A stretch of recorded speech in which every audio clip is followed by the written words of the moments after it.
Um navio à deriva em algum lugar do oceano sem tripulação. A última vez que alguém o viu foi há mais de 50 anos. Sua história lembra do Holandês Voador, uma embarcação que está fadada a navegar para sempre e trazer desastres para quem quer que a veja no mar, pelo menos é o que diz a lenda. Ao contrário do Holandês Voador, o SS Baikimo foi definitivamente real, construído para uma empresa alemã em Hamburgo e começou como um cargueiro comum. Ele comercializava suprimentos entre Hamburgo e a Suécia no Mar Báltico a partir de 1917 e tinha um forte motor a vapor e um casco feito de alambique. Alguns anos depois, tornou-se propriedade britânica. Então, na década de 1920, uma empresa canadense o comprou por cerca de $18 mil, uma quantia enorme na época. A nova proprietária, a Hudson's Bay Company, usou o navio ativamente por vários anos e o enviava com frequência em viagens de seu porto de origem na Escócia para a Sibéria, o Alasca, o Yukon e os territórios do Noroeste. Também passou pelo Canal do Panamá e até mesmo pelo de Suez, com peles para venda a bordo. Às vezes, transportava passageiros. A embarcação havia completado 9 viagens bem-sucedidas antes que essa maré de boa sorte chegasse ao fim. A partir da década de 1930, o SS Baikimo teve problemas com gelo e tempestades. Quando ficou preso no gelo pela primeira vez, em outubro de 1931, parte da tripulação conseguiu escapar para o Alasca. 15 dos 22 marinheiros decidiram ficar com a embarcação e tentar salvá-la. Eles tinham a bordo peles e outras cargas valiosas no valor de cerca de $58 mil. A empresa lhes enviou suprimentos para sobreviver ao inverno. Eles montaram um acampamento perto do navio com escotilhas, lonas e outros materiais e descarregaram a carga. No final de novembro, uma nevasca atingiu a área e parecia ter levado a embarcação. A plataforma de gelo sobreviveu, mas o SS Baikimo se soltou. Alguns dos membros da tripulação tinham certeza de que ele havia afundado, mas logo depois ouviram que um dos moradores locais havia avistado o navio a cerca de 70 quilômetros de distância do acampamento. A tripulação seguiu com suas vidas e ele começou sua jornada como uma embarcação fugitiva. As pessoas a avistavam uma vez por ano, mais ou menos até 1969, quando foi vista principalmente na costa do Alasca. Um homem que estava indo para Nome com seu trenó puxado por cães, garimpeiros, exploradores e caçadores de tesouros afirmaram ter visto o SS Baikimo. Alguém tentou subir nele e levá-lo ao porto, mas acabou ficando preso nele por dias devido ao mau tempo. Outros tiveram mais sorte e conseguiram levar uma baleeira, alguns móveis e outros objetos de valor que estavam nele. Aqueles que chegaram perto viram que a embarcação estava danificada e sem a hélice. Ainda assim, ela permaneceu flutuando sem tripulação por pelo menos 38 anos e se tornou o navio fantasma que navegou por mais tempo na história. Em 2006, as autoridades do Alasca iniciaram um projeto para solucionar o mistério desse fantasma do Ártico e finalmente encontrar o SS Baikimo, fosse acima ou abaixo da água.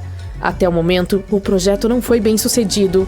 O fugitivo continua sendo um dos cerca de 4 mil barcos que desapareceram nas costas do Alasca. Se a lenda do século XVII não estiver mentindo, ele pode estar navegando em algum lugar com o Holandês Voador, que pertenceu à Companhia Holandesa das Índias Orientais. Seu capitão conseguiu fazer o impossível para a época e navegou da Holanda à Indonésia em apenas 3 meses. Diziam que ele estava voando sobre o mar, e algumas más línguas explicavam que havia feito um acordo com as forças do mal para conseguir esse feito. Quando o navio estava voltando para casa, o capitão e a tripulação desapareceram sem deixar vestígios. Há muitas versões sobre o que aconteceu. Uma das primeiras diz que a embarcação tentou entrar no porto do Cabo da Boa Esperança, caiu em uma terrível tempestade e afundou, pois não havia capitão para salvá-lo. Outra lenda diz que o capitão se recusou a obedecer aos céus e afundou durante a tempestade. Uma forma de luz assustadora atingiu então o navio e a tripulação, e ele foi condenado a vagar para sempre sem descanso. Muitos marinheiros afirmaram ter avistado o holandês errante. O Duque de York, que viria a se tornar rei da Inglaterra, mencionou tê-lo visto em águas australianas. Um homem que o viu primeiro caiu do topo do mastro após avistá-lo e não sobreviveu. Houve mais encontros com esse navio lendário até a metade do século XX. Embarcações quase colidiam com o holandês voador quando este aparecia do nada. Os cientistas têm uma explicação mais lógica para o mistério: Fata Morgana. Não confundir com Hakuna Matata. Quando você está no mar em um dia quente e o ar está todo ondulado, a sensação é a mesma de quando se olha para a estrada em um dia escaldante de verão. Isso se deve a algo chamado refração atmosférica. Ao passar por diferentes camadas de ar com diferentes temperaturas e densidades, a luz se curva e se torce. Às vezes, sob certas condições, essa curvatura pode criar ilusões de ótica realmente bizarras sobre o oceano, como o avistamento do holandês voador. O fenômeno Fata Morgana pode fazer com que objetos distantes pareçam distorcidos, esticados ou até mesmo erguidos acima do horizonte. Assim, você pode ver um navio distante, mas, devido à forma como a luz está se curvando, ele parecerá estar flutuando acima da água ou até mesmo desaparecendo e reaparecendo. Esse efeito é mais comumente visto em regiões polares, especialmente sobre grandes camadas de gelo que têm uma temperatura baixa uniforme. Mas você pode presenciar em qualquer lugar, até mesmo em desertos e sobre lagos em dias quentes.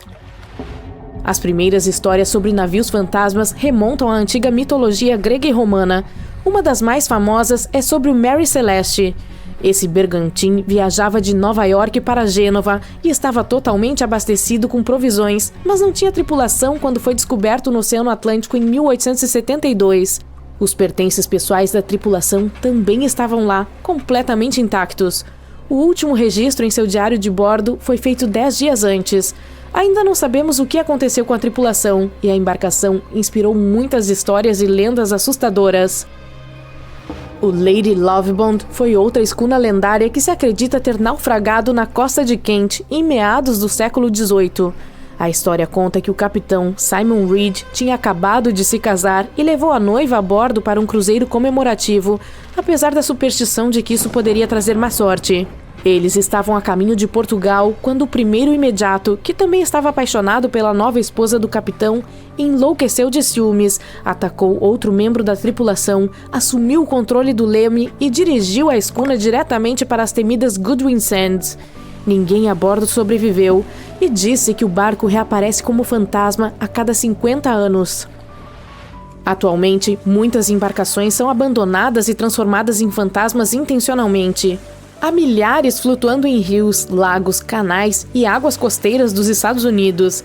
Algumas pessoas as perdem em tempestades e outras condições climáticas extremas. Outras têm de abandoná-las porque sua manutenção pode custar 10% do preço de compra. Além disso, a atracação pode custar vários milhares de dólares por ano. Muitos barcos são feitos de fibra de vidro, então o proprietário não pode simplesmente reciclá-los como sucata. Assim, quando querem se livrar de um, geralmente o amarram em uma doca e fogem, deixando-no flutuando longe da costa ou tentam afundá-lo. Quando as embarcações fantasmas submergem em águas rasas, podem causar danos aos recifes de coral, mangues, pântanos, habitats de ostras e áreas úmidas. Além disso, podem colidir com navios e causar problemas reais. Portanto, não faça isso, certo? O vigia grita: "Iceberg bem à frente!" O Titanic bate no gelo. A água começa a inundar tudo. Os passageiros da terceira classe são trancados. Não há botes salva-vidas suficientes para todos. O pânico se instala. Os violinos estão tocando. O navio afunda. Bem, todos já conhecemos a história do filme Titanic como a palma de nossa mão. Mas e se eu lhe dissesse que Hollywood mentiu para nós? Para contar o que realmente aconteceu naquela noite gelada de 1912, precisamos voltar um pouco no tempo. O vigia grita: "Iceberg logo à frente!" Sim, essa parte era verdadeira. Pouco antes das 11h40 da noite, Frederick Fleet notou algo mais escuro do que o mar logo à frente. Quando o navio se aproximou, ele percebeu que se tratava de um enorme pedaço de gelo. Os motores foram rapidamente revertidos e a embarcação virou bruscamente. Em vez de bater de frente, o Titanic raspou na lateral do iceberg, espalhando gelo no convés dianteiro. Se você se lembra, no filme, Jack e Rose estão tendo um momento romântico quando sentem o navio tremer depois de bater no monstro de gelo. Tudo treme como se eles estivessem no meio de um leve terremoto. Alguns passageiros da vida real relataram ter sentido algo semelhante após o impacto, mas, de acordo com o sobrevivente Frank Prentice, não foi exatamente assim. Ele disse que não houve impacto propriamente dito e que a sensação foi mais parecida com a de pisar no freio do carro. O barco parou e foi isso. Algumas pessoas até dormiram durante a colisão, confirmando que não houve um choque tão abrupto. Frank Prentice, curioso sobre o que havia acontecido, saiu de sua cabine e foi até o convés. Quando chegou lá, tudo o que conseguiu ver foi um pouco de gelo na superfície, não o iceberg gigantesco que Jack e Rose viram. Mas, como todos nós já sabemos, o verdadeiro dano aconteceu abaixo da linha d'água, onde o iceberg tinha uma ponta irregular que abriu um corte de 91 metros no casco do transatlântico. Quando a tripulação percebeu a gravidade dos danos, imediatamente começou a enviar pedidos de socorro aos navios próximos, solicitando ajuda. Em um determinado momento do filme, o operador de rádio se dirige ao capitão e diz que há apenas uma embarcação nas proximidades, o RMS Carpathia, que mais tarde acaba resgatando muitos passageiros. Mas, na vida real, havia mais por perto. Acredita-se que o SS Californian estava a apenas 37 quilômetros de distância.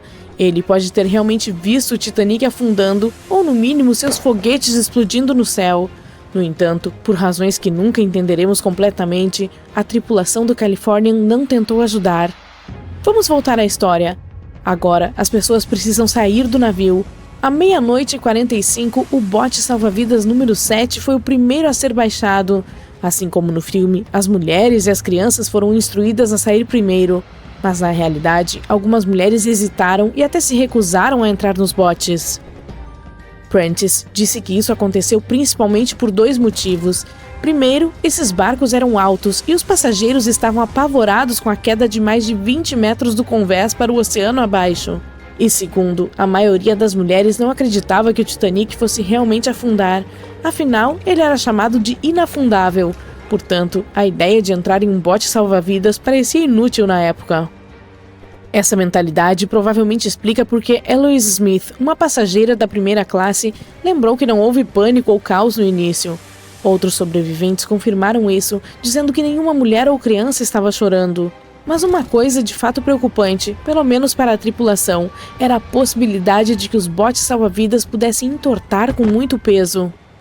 Essa é uma das teorias que explica por que os primeiros botes saíram carregando apenas uma fração de sua capacidade total, como o número 7, que saiu com apenas 27 pessoas, embora pudesse comportar até 65. No total, o Titanic tinha 20 deles, que poderiam transportar cerca de metade das 2.200 pessoas a bordo naquela noite. Mas isso não aconteceu, e agora sabemos que os passageiros não tinham ideia de que não havia número suficiente para todos. Enquanto as mulheres entravam calmamente nos primeiros barcos salva-vidas, músicos subiram ao convés. Seu único objetivo era tocar e manter os passageiros calmos. Esse é um fato bastante conhecido, mas a história real é que alguns sobreviventes disseram que nunca viram ou ouviram a banda, nenhum violinista. Mas Hollywood não te enganou. Os músicos tocaram por mais de 2 horas depois que o navio atingiu o iceberg. Portanto, talvez esses passageiros estivessem em pânico demais para perceber as músicas ou os músicos começaram a tocar mais tarde do que pensamos. Agora é hora de falar sobre o tratamento terrível que os passageiros da terceira classe receberam. O filme retratou a tripulação como cruel, trancando os menos afortunados abaixo do convés como animais, não lhes dando nenhuma chance de alcançar os botes salva-vidas e se salvar. Mas o inquérito oficial sobre o desastre sugeriu que isso não era verdade. Quer dizer, sim, menos passageiros da terceira classe sobreviveram em comparação aos da primeira e segunda, mas havia outros fatores em jogo. Muitos da terceira classe relutaram em deixar o transatlântico, agarrando-se a seus pertences, e tiveram mais dificuldades para subir de suas cabines, que ficavam às extremidades da embarcação. Alguns sobreviventes confirmaram que não estavam presos. De fato, foi exatamente o contrário. George Wobbe, uma libanesa que viajava na terceira classe, disse que, quando o caos se instalou, alguns membros corajosos da tripulação e passageiros bem vestidos da primeira classe a ajudaram a subir para o convés da primeira e, por fim, para um bote salva-vidas. No início, o Titanic estava afundando lentamente, pouco a pouco. Os passageiros relataram que viram a água subindo e ouviram estalos e rachaduras. Em seguida, houve um forte boom. Alguns disseram que houve apenas uma explosão, enquanto outros a descreveram como uma série de explosões menores que eles pensavam ser as anteparas cedendo. E há também um grupo de pessoas que disse ter escutado apenas um estrondo. Portanto, nem todos concordaram com o som que ouviram, mas uma coisa é fato: às 2h18 da manhã, as luzes se apagaram e o barco mergulhou na escuridão total. Enquanto a proa continuava afundando, a popa saiu da água, exercendo imensa pressão sobre o meio. Isso fez com que o transatlântico se partisse em dois. No filme de James Cameron, esse momento é bastante dramático, com o navio afundando quase que diretamente na água. Mas na realidade, a ruptura provavelmente ocorreu em um ângulo muito mais baixo, possivelmente logo abaixo da linha d'água. Mesmo assim, ele se inclinou o suficiente para que as pessoas não conseguissem se manter em pé e começassem a deslizar para a água. Um fato interessante é que somente quando os destroços foram encontrados em 1985 é que foi finalmente confirmado que o Titanic havia se despedaçado. Até então, os sobreviventes haviam apresentado histórias conflitantes. Pelo menos 8 afirmaram ter visto ele se partir. Emily Rearson, uma passageira da primeira classe, descreveu o fato como se o navio tivesse sido cortado ao meio com uma faca. Mas havia também um pequeno número de testemunhas que insistiam que o gigante havia afundado intacto. Na época, essa teoria foi mais aceita porque a maioria das pessoas ainda não acreditava que o supostamente indestrutível pudesse se partir ao meio. Então, por que os relatos conflitantes? Ok, então o que você não vê nos filmes, por razões óbvias, é como estava incrivelmente escuro quando a tragédia aconteceu. Era como estar em um cômodo sem luz, onde só se conseguem distinguir formas e sombras. Era assim que estava nos botes salva-vidas. Isso significa que os passageiros não podiam realmente ver o que estava acontecendo, e a maioria dos que estavam próximos ao navio perdeu a vida ou estava concentrada demais em tentar sobreviver para prestar atenção aos detalhes do naufrágio. Embora o filme de James Cameron não tenha capturado totalmente o quão assustadoramente sombrio foi o desastre, a série de TV Titanic, de 2012, fez um trabalho melhor ao mostrar o horror sombrio daquela noite. Mesmo assim, a realidade foi muito mais aterrorizante do que qualquer uma dessas duas produções poderia retratar. Coisas estranhas acontecem nas águas frias da Antártica. Uma dessas coisas aconteceu com um navio chamado Jenny. Era uma pequena escuna cuja história começou em 1822. O barco e sua tripulação zarparam e desapareceram um ano depois. Durante 18 anos, o navio foi considerado afundado. As pessoas se esqueceram dele, mas em 1840, a embarcação lembrou ao mundo sua existência. Naquele ano, o navio baleeiro Hope navegou pelo canal de Drake, na Antártica. Os membros da tripulação notaram um navio entre icebergs. Era a escuna Jenny. Ela estava flutuando lentamente no escuro, sem sinais de vida. O capitão do Hope, Sr. Brighton, deu a ordem de se aproximar do misterioso navio. Eles pensaram que se tratava de um navio fantasma assustador, mas ao se aproximarem, notaram membros da tripulação no convés. Os marinheiros do Hope os chamaram, mas não obtiveram resposta. Dessa vez, ficou claro que algo terrível havia acontecido com o Jenny. Quando Brighton subiu a bordo, percebeu que os tripulantes do Jenny não estavam desaparecidos. Eles estavam aqui. Pessoas congeladas pareciam estátuas. Brighton foi até o convés inferior e encontrou o capitão. Ele estava sentado congelado à mesa, segurando uma caneta. Brighton examinou o diário de bordo. O último registro foi feito em 4 de maio de 1823. O capitão escreveu que ele era o único membro vivo da tripulação. Eles passaram 71 dias sem comer. Parecia que o navio havia se perdido no mar porque o capitão se desviou do curso ou se chocou com um iceberg. Mas ninguém sabia ao certo. Depois disso, ninguém mais viu o Jenny. De acordo com rumores, a tripulação do Hope abandonou o navio congelado e o deixou à deriva nas águas frias. De acordo com outros rumores, toda essa história é ficção. A história do Jenny foi descrita em uma revista alemã em meados do século XIX. Mesmo assim, não havia mais nenhuma evidência da existência do navio, mas recentemente, a Universidade de Cambridge decidiu explorar o caso do Jenny. Os pesquisadores descobriram que um dos membros da tripulação do Hope, que não revelou seu nome, contou a alguém a lenda do navio congelado. Alguém compartilhou a história com outra pessoa e ela foi publicada em uma revista alemã chamada Globus. E isso é tudo. Não havia nenhuma outra evidência. Um dos navios fantasmas mais famosos foi o Mary Celeste, e não há dúvidas sobre sua existência. A história desse navio foi documentada em um tribunal. As pessoas escreveram sobre ele nos jornais, mas o mais emocionante é que o navio continuou a ser usado, mesmo depois que 10 pessoas desapareceram de seu convés. A história do Mary Celeste começou no Canadá em 1861. Quando foi construído pela primeira vez, o navio era chamado de Amazon. Ele mudou de capitão várias vezes e também bateu em algumas rochas. O barco foi vendido, comprado, vendido novamente, consertado e navegado com o nome de Mary Celeste. Em 1872, ele teve um novo capitão, Benjamin Briggs. Ele era um homem decente e corajoso, com muita experiência em navegação. Ele tinha uma esposa amada, uma filha e um filho. Quando fez sua última viagem, levou a esposa e a filha com ele, e o filho ficou na América. Em novembro de 1872, o Mary Celeste partiu do porto de Nova York com 10 pessoas a bordo e desapareceu. 8 dias depois, outro navio, o Dei Gratia, também partiu de Nova York e seguiu a mesma rota. O capitão do Dei Gratia, David Morehouse, notou Mary Celeste e imediatamente percebeu que algo estava errado.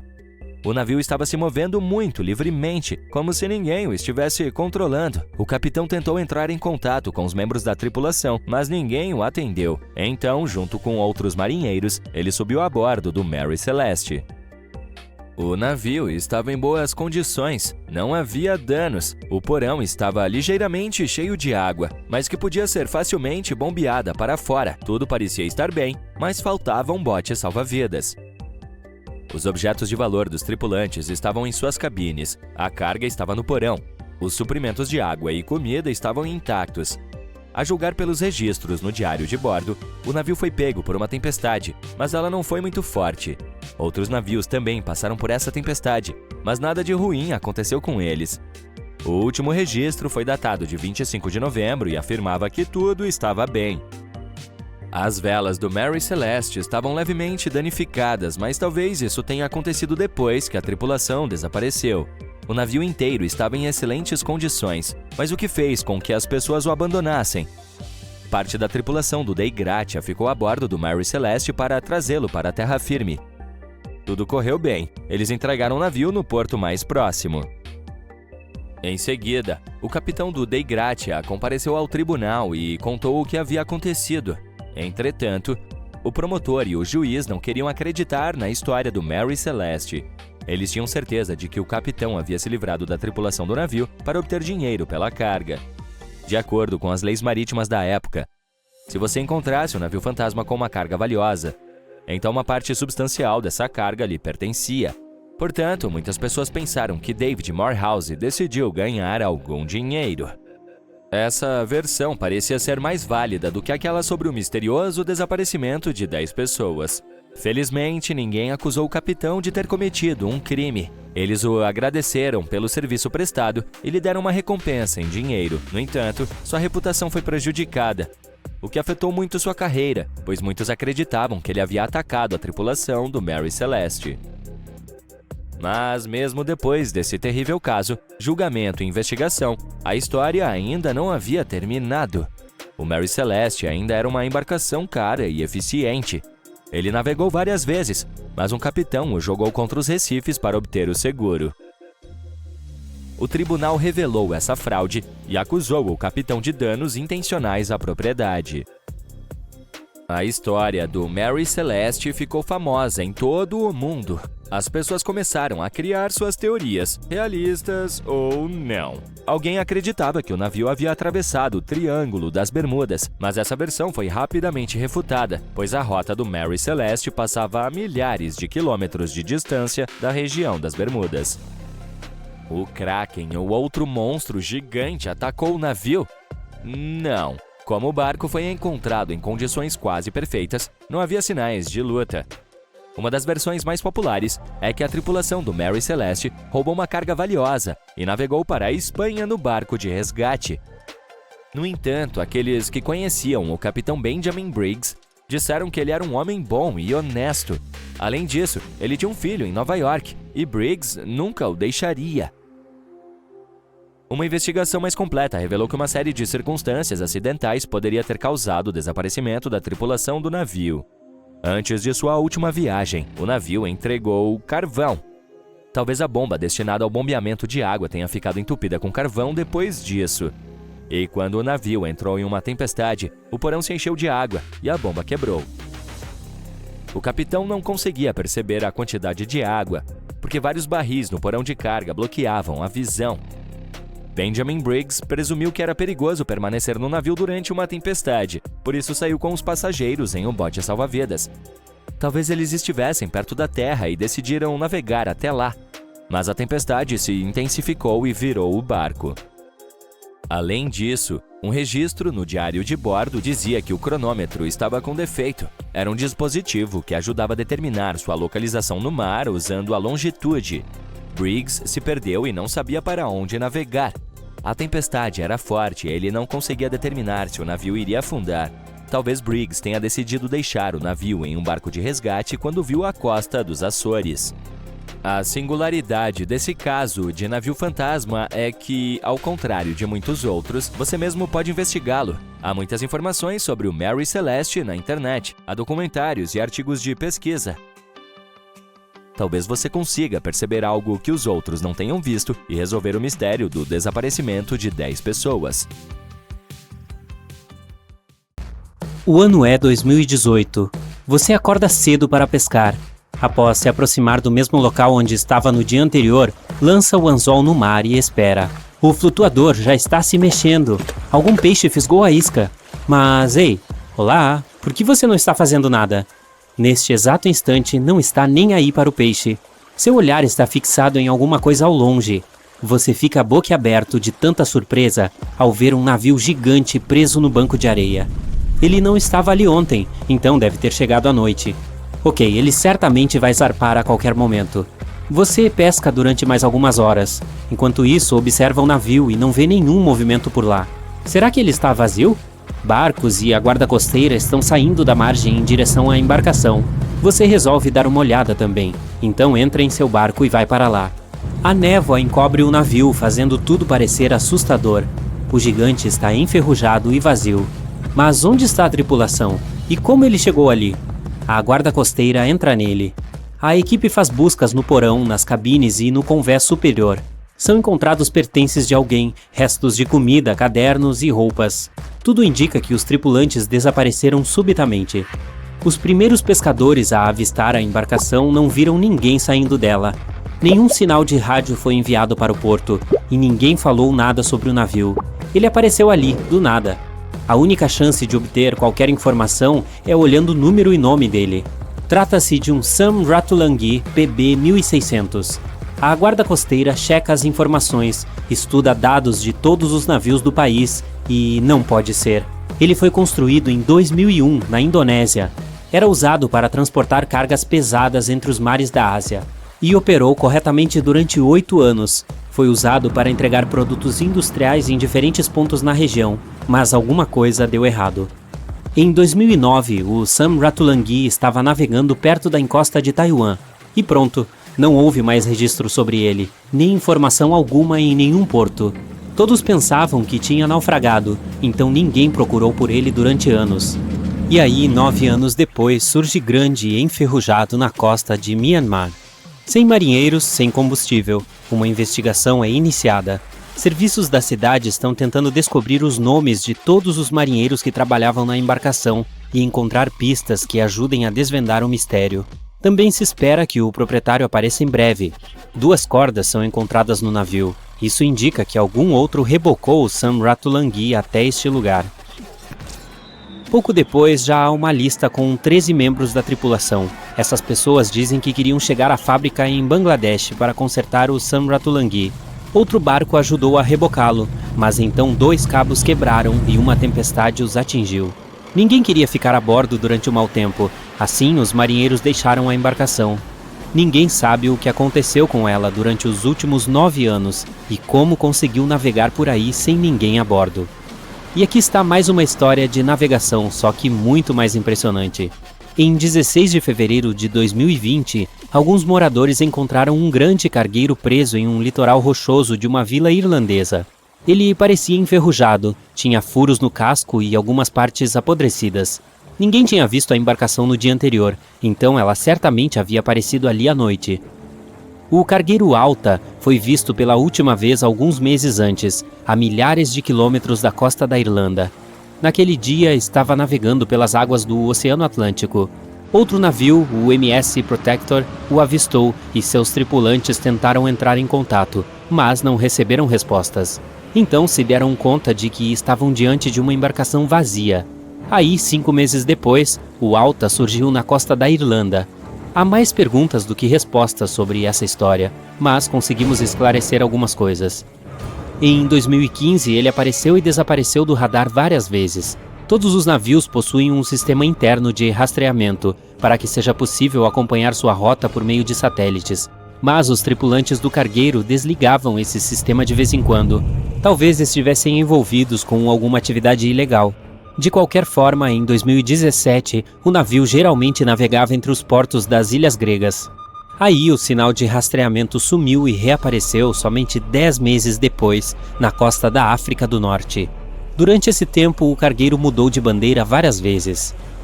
Em setembro de 2018, o Alta estava a sudoeste das Bermudas, partindo para o Haiti. Ali, a tripulação começou a enfrentar alguns problemas. Primeiro, o motor principal falhou bem no meio do Oceano Atlântico e o navio ficou à deriva. Vários dias se passaram, mas os membros da tripulação não conseguiram consertá-lo. Eles começaram a ficar sem comida e água. A situação piorou ainda mais quando souberam que um furacão estava se aproximando do local. Por sorte, conseguiram entrar em contato com a Guarda Costeira dos Estados Unidos. Um helicóptero voou até o Alta em 2 de outubro para levar alguns suprimentos. Havia comida suficiente para vários dias. Depois, um barco de resgate navegou até o cargueiro e transportou todos os marinheiros para Porto Rico antes de o furacão chegar. O Alta continuou à deriva, mas sozinho no meio do mar. Após um bom tempo, outro navio se aproximou dele para rebocá-lo até as margens da Guiana. Mas nesse momento tudo deu errado. Alguém roubou a embarcação, desativou o sistema de rastreamento e navegou para uma direção desconhecida. Após quase um ano, o MS Protector encontrou o Alta nas águas do Oceano Atlântico. E aí, 9 meses depois, o navio sem tripulação foi para as margens da Irlanda. Como será que ele conseguiu cruzar o Atlântico e chegar ali? Isso ainda é um mistério. Talvez tenha sido apenas sorte. Ninguém mais viu o cargueiro durante todo esse tempo. Ele percorreu longas distâncias, enfrentando tempestades. Quem é o capitão? O que aconteceu com os ladrões? Quem é o proprietário agora? Um dia, alguém ligou para a administração da vila e se apresentou como dono, mas essa pessoa desconhecida não apresentou nenhuma prova. Foram encontrados vários barris de óleo dentro da embarcação que foram levados por helicóptero. O Alta estava enferrujando. A corrosão do metal poderia trazer danos ao meio ambiente. O cargueiro já não tinha valor comercial, mas seriam gastos milhões para se livrar dele. Só restaram 3 opções: deixá-lo onde estava, rebocá-lo para o meio do mar e deixá-lo afundar ou desmontá-lo para virar sucata.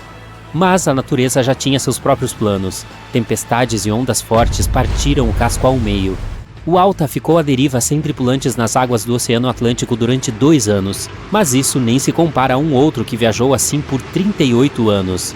Um recorde que pertence ao SS Baltimore, um navio mercante que pertencia a uma empresa de comércio. Em 1931, ele ficou travado no gelo da encosta do Alasca. Seu movimento desacelerou, uma grossa camada de gelo o fez ficar preso ali e uma tempestade forte só piorou a situação. A nevasca foi tão intensa que os membros da tripulação não conseguiam enxergar nada além daquele véu branco à sua frente. Continuar navegando era impossível. A equipe precisou esperar a tempestade cessar e aguardou por 1, 2, 3 dias. Uma semana se passou, mas a nevasca estava ficando cada vez mais forte. Aí um dia foi perdendo força. Os tripulantes se dividiram em 2 grupos. O primeiro foi para a cidade mais próxima e o segundo, junto com o capitão, continuou no navio. Eles acamparam perto da embarcação e esperaram a nevasca, que tinha recomeçado, acabar. A visibilidade era 0 e finalmente um dia a neve cessou. Maravilha! E agora, espere aí. Mas cadê o SS Baltimore? Ele simplesmente desapareceu durante a nevasca. O capitão tinha certeza de que havia afundado, por isso foi embora com os marinheiros.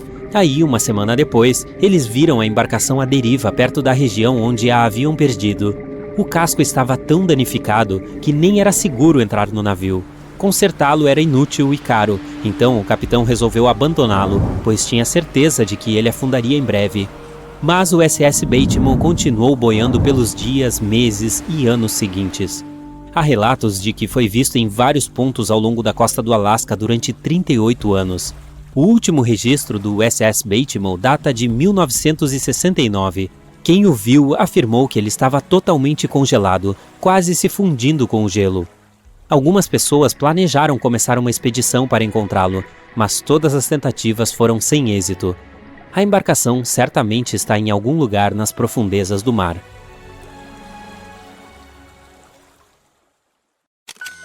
No início do século XX, em algum lugar na costa da África Ocidental, um navio a vapor alemão estava saindo do porto.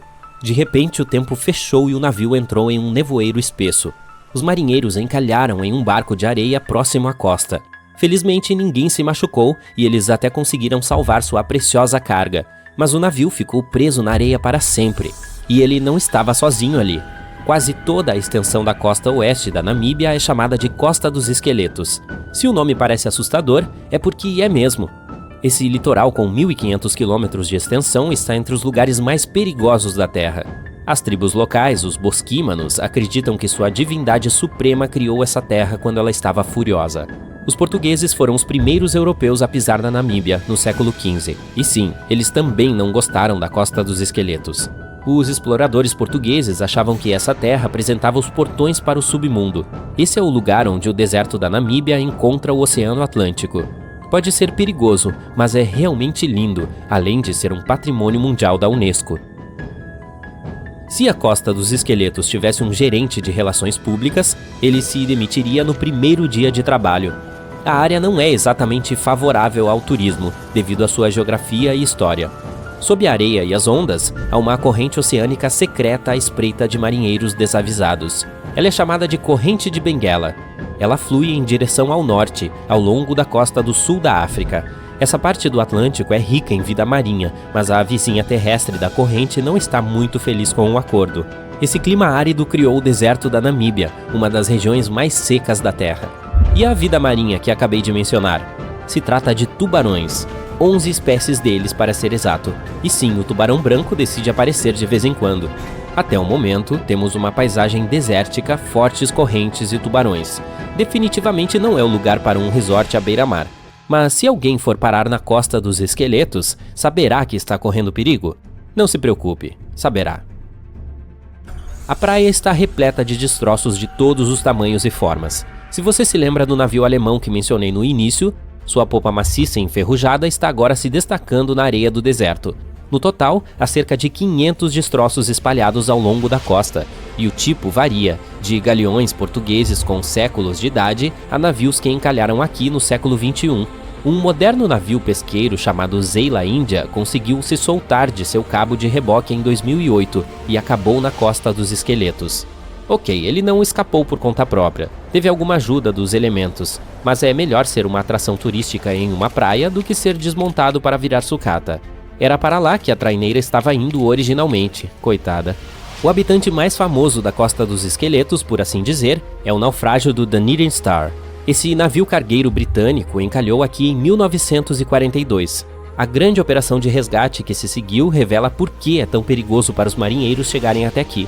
As equipes de resgate conseguiram salvar toda a tripulação e os passageiros, mas a um preço alto. Uma aeronave e um rebocador foram perdidos no processo. O último dos socorristas levou 2 meses para voltar para casa, na cidade do Cabo, na África do Sul. Você se pergunta por quê? Uma olhada no mapa da região revela o motivo. É um mar infinito de amarelo, que é a areia. Há poucas estradas aqui, portanto é difícil chegar à Costa dos Esqueletos por terra. Há também obstáculos legais. É necessário ter uma permissão especial para dirigir na área. Mas os esqueletos no nome da área não se referem apenas a navios. Eles também representam ossos de animais. A maioria deles pertencia a baleias e focas. Muitos animais se adaptaram à área, de modo que leões e hienas percorrem o litoral em busca de uma refeição. Sim, agora também há leões famintos, como se tubarões não bastassem. Outros animais com residência temporária na Costa dos Esqueletos incluem elefantes, chitas, leopardos e girafas. Em 1971, as autoridades da Namíbia criaram um parque nacional no local. Mas com exceção dos surfistas que buscam adrenalina, eles não recebem muitos visitantes. Acho que dá para entender o porquê. O deserto da Namíbia é o mais antigo do mundo e também não é muito amigável para os turistas. Quem viaja para a região deve levar protetor solar e um casaco quente de inverno. Uma combinação estranha, certo? Bem, não tanto quando você pensa que durante o dia a temperatura ultrapassa os 45 graus Celsius. À noite ela cai para abaixo de zero. Que montanha-russa climática, não? E esse não é o perigo final. Sim, tem mais. Está lembrado de como aquele navio alemão se perdeu em um nevoeiro espesso? Esse não foi um fato isolado. Devido ao clima da região, a neblina aparece com frequência. Os marinheiros devem tapar os ouvidos agora, mas essa neblina é na verdade boa para a vida selvagem. Essa é sua única fonte de água no deserto da Namíbia. Os répteis e mamíferos se adaptaram a esse clima rigoroso usando o mínimo de água possível. Areias movediças, neblina espessa, fortes correntes, leões e tubarões. Não é o que você colocaria em um folheto turístico. Mas a Costa dos Esqueletos não é a única praia na Terra onde você não gostaria de passar suas férias. Vou te levar agora para Cape Tribulation, na Austrália. A área abrange cerca de 125 km² na parte noroeste do continente. E não, a área não é seca como a Costa dos Esqueletos. Ela faz parte da floresta tropical Daintree. Pode-se dizer que aqui é a floresta tropical e não o deserto que encontra o oceano. A parte de Cape Tribulation parece saída de um cartão postal, mas a aparência pode enganar. Austrália? Provavelmente tubarões? Não, os crocodilos estão aqui para pegá-lo se você decidir dar um mergulho no mar. Esses são crocodilos de água salgada que os habitantes locais chamam de salties, ou salgadinhos em tradução livre.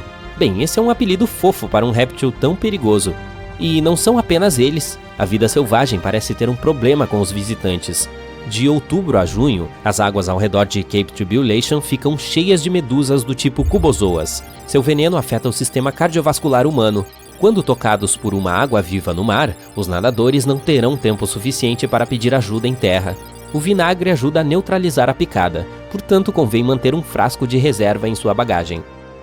Crocodilos e águas-vivas parecem perigosos, mas há mais um animal com o qual você deve se preocupar: o javali.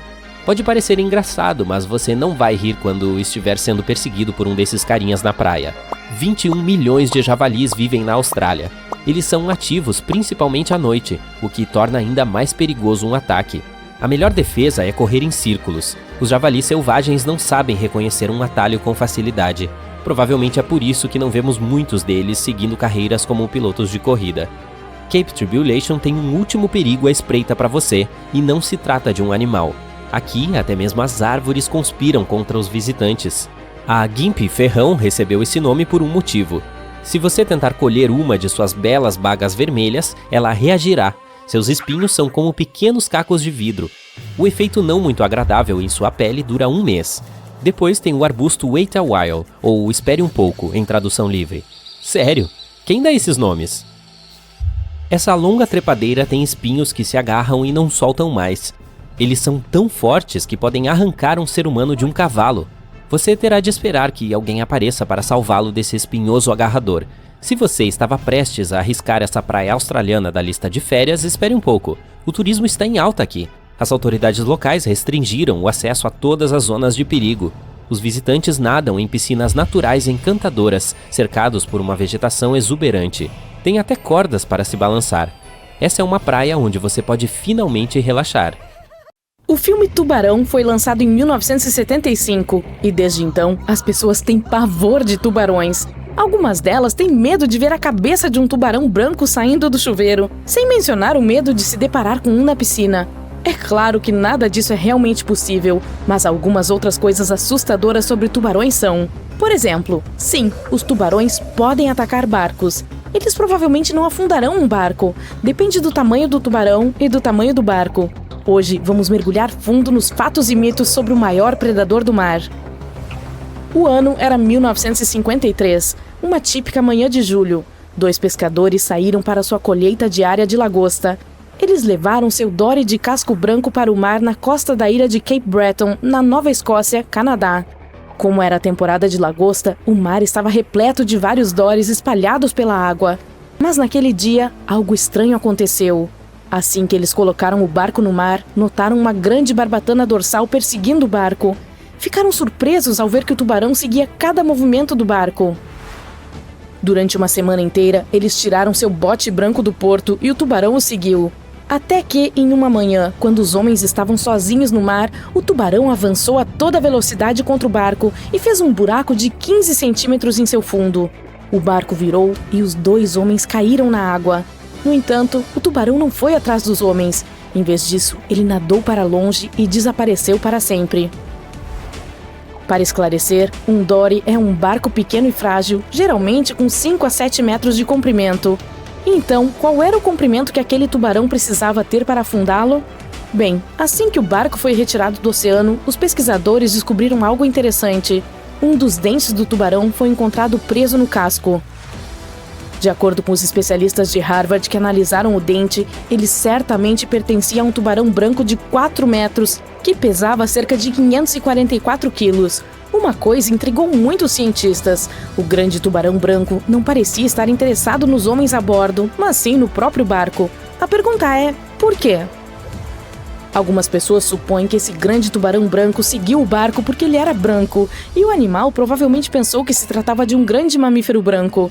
Esse não é o primeiro barco que um tubarão ataca. Veja bem, os tubarões não tentam afundar barcos porque são maus e perversos. Em vez disso, seu comportamento se deve às águas turvas e aos materiais duros que os fazem confundir objetos inanimados com seu cardápio habitual de almoço. Mas não foi isso que aprendemos com a cultura popular. Em Tubarão, o tubarão protagonista conseguiu abrir vários buracos no Orca quando ele bateu no barco. O Orca era um barco de pesca no estilo Nova Escócia, feito de tábuas de madeira. Não era um barco enorme, então parecia plausível que um tubarão branco pudesse bater nele. Mas, de acordo com o Mythbusters, isso está muito longe de ser verdade. Um grande tubarão branco nadando em sua velocidade máxima não seria capaz de derrubar um barco de pesca de tamanho médio. O mesmo vale para barcos maiores. No entanto, alguns tubarões-touro ou grandes brancos podem virar embarcações menores, como caiaques ou barcos pequenos. Se isso acontecer, provavelmente é porque eles pensam que se trata de um mamífero marinho e o empurram antes de dar a primeira mordida. Nenhum cientista sabe dizer ao certo por que eles fazem isso, apenas que geralmente se trata de um mal-entendido por parte do animal. O Shark Research Committee, Comitê de Pesquisa de Tubarões, uma organização de pesquisa científica sem fins lucrativos, documentou muitos ataques de tubarões a objetos inanimados e está tentando responder a essa pergunta de forma mais completa. Até o momento, eles observaram vários ataques a objetos como boias para captura de caranguejos e sacos infláveis para flutuação. O site também registrou 2 ataques famosos a barcos. O primeiro ocorreu em 1959, quando um tubarão deixou um dente no casco de um barco. Mais tarde, os pesquisadores o identificaram como pertencente a um tubarão branco de 4 metros. O relato do outro ataque, que aconteceu em 1989, afirma que um barco foi cercado por um tubarão branco antes de o animal nadar em direção à embarcação a toda velocidade e bater no barco várias vezes. É claro que os que mais sofrem com os ataques e encontros com tubarões não são os barcos, são os surfistas. Até onde sabemos, os surfistas parecem focas gigantes e vacilantes do ponto de vista de um tubarão. De acordo com o Comitê de Pesquisa de Tubarões, houve 41 ataques confirmados de tubarões a surfistas na costa oeste da América do Norte no decorrer do último século. Então, afinal, será que devemos ter tanto medo dos tubarões? Vamos aprender mais sobre essas magníficas criaturas marinhas. De cabeça, quantas espécies de tubarões você consegue citar? 4? 8? 10? Bem, há mais de 500 espécies de tubarões nadando no oceano. Elas variam de espécimes minúsculos, aproximadamente do tamanho de uma mão humana, a criaturas de até 12 metros de comprimento. Na verdade, as maiores espécies de tubarão não são os grandes tubarões brancos, mas os tubarões-baleia. E mesmo esses são pequenos em comparação com o grande megalodonte. Essa antiga criatura, que viveu há cerca de 20 milhões de anos, atingiu um comprimento inimaginável de 18 metros. Em comparação, isso equivale a 2 ou 3 ônibus colocados um após o outro. Eu não nadaria em águas infestadas de megalodonte, mesmo que você me desafiasse, isso é certo. Sabemos que os tubarões são ótimos caçadores, mas por que isso acontece? Seus corpos parecem ter sido estrategicamente construídos para a velocidade. Em vez de ter um esqueleto ósseo como nós, humanos, os tubarões têm um esqueleto de cartilagem, o que os torna muito mais leves e também nadadores super rápidos. Cada espécie de tubarão caça de acordo com suas necessidades nutricionais. Assim, as espécies de tubarões que crescem até uma média de 1,5 metro têm uma dieta baseada em peixes. Os que crescem mais começam a se alimentar de animais marinhos maiores, como leões marinhos e focas. Ao longo de suas vidas, algumas espécies de tubarões podem perder mais de 30 mil dentes. Ao contrário dos seres humanos, que nascem com um número definido de dentes em suas mandíbulas, os tubarões têm um suprimento aparentemente ilimitado. Em sua defesa, eles perdem dentes com muita facilidade, pois podem ficar presos em suas presas, por exemplo. Eles também têm várias fileiras de dentes. As mandíbulas de um tubarão branco podem conter até 7 fileiras de dentes e podem atingir mais de 15 centímetros de comprimento. E já que estamos falando de grandes tubarões brancos, a espécie de tubarão mais temida dos oceanos, este é o Ray. Ray é um tubarão branco adulto. Ele pode nadar até 80 km por dia, portanto precisa de muita gordura para manter seu corpo funcionando. O engraçado sobre o Ray é que quando ele abre as mandíbulas para caçar, seus olhos rolam para trás junto com a cabeça, de modo que sua visão fica prejudicada quando ele está dando uma mordida. No entanto, ele gosta quando a água está turva e a visibilidade subaquática é baixa, porque fica mais difícil para suas presas perceberem sua aproximação. Essas condições podem facilitar a captura da deliciosa foca, mas isso também pode fazer com que ele confunda um barco aleatório com um almoço e acabe assustando alguns humanos. Alguns filmes de Hollywood adoram retratar os tubarões como tendo superpoderes. Embora não sejam inatamente cruéis, uma espécie de tubarão tem algo que pode ser considerado bizarro. Os tubarões martelo, uma das espécies mais perigosas de tubarões, têm uma espécie de sexto sentido. Dentro de suas cabeças, eles têm órgãos eletroreceptores chamados ampolas de Lorenzini.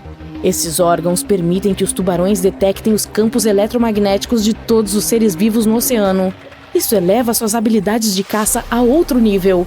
Eles podem até mesmo encontrar presas escondidas na areia porque detectam seu campo eletromagnético. Tem mais uma coisa que você deve saber. Se um tubarão vive em um ecossistema equilibrado, ele não sentirá a necessidade de atacar desconhecidos. No entanto, esses animais são curiosos. Portanto, talvez devêssemos dar uma folga a eles quando mordem um pedaço de barco aleatório. Como um velejador experiente e o primeiro homem a navegar sozinho sem escalas pelas Américas do Norte e do Sul, Matt Rutherford já viu muita coisa durante suas viagens. Mas o que ele viu em 2013, enquanto navegava pelas águas do Atlântico com seu colega, certamente chama a atenção. A cerca de 1.300 quilômetros da costa das Bermudas, não muito longe do famoso Triângulo das Bermudas, eles notaram um barco que parecia estar se movendo sozinho. As velas não estavam levantadas e o motor não estava ligado. Os marinheiros decidiram verificar se havia alguém a bordo precisando de ajuda, então se aproximaram do misterioso navio. Quando chegaram lá, as coisas ficaram ainda mais estranhas, pois perceberam que não havia nenhuma alma viva a bordo. Rutherford começou a filmar para documentar sua descoberta. O barco parecia tão terrivelmente abandonado que eles esperavam encontrar coisas bem assustadoras lá dentro. Mas isso não impediu Rutherford de vasculhar a embarcação. O barco, que acabou sendo chamado de Wolfhound, parecia ser de luxo, provavelmente custando centenas de milhares de dólares. Foi muito estranho encontrá-lo flutuando sozinho no meio do oceano. Parecia que quem o abandonou saiu com pressa. Havia roupas e outros pertences pessoais por toda a cabine principal. Algumas partes do teto haviam caído e algumas gavetas haviam se aberto.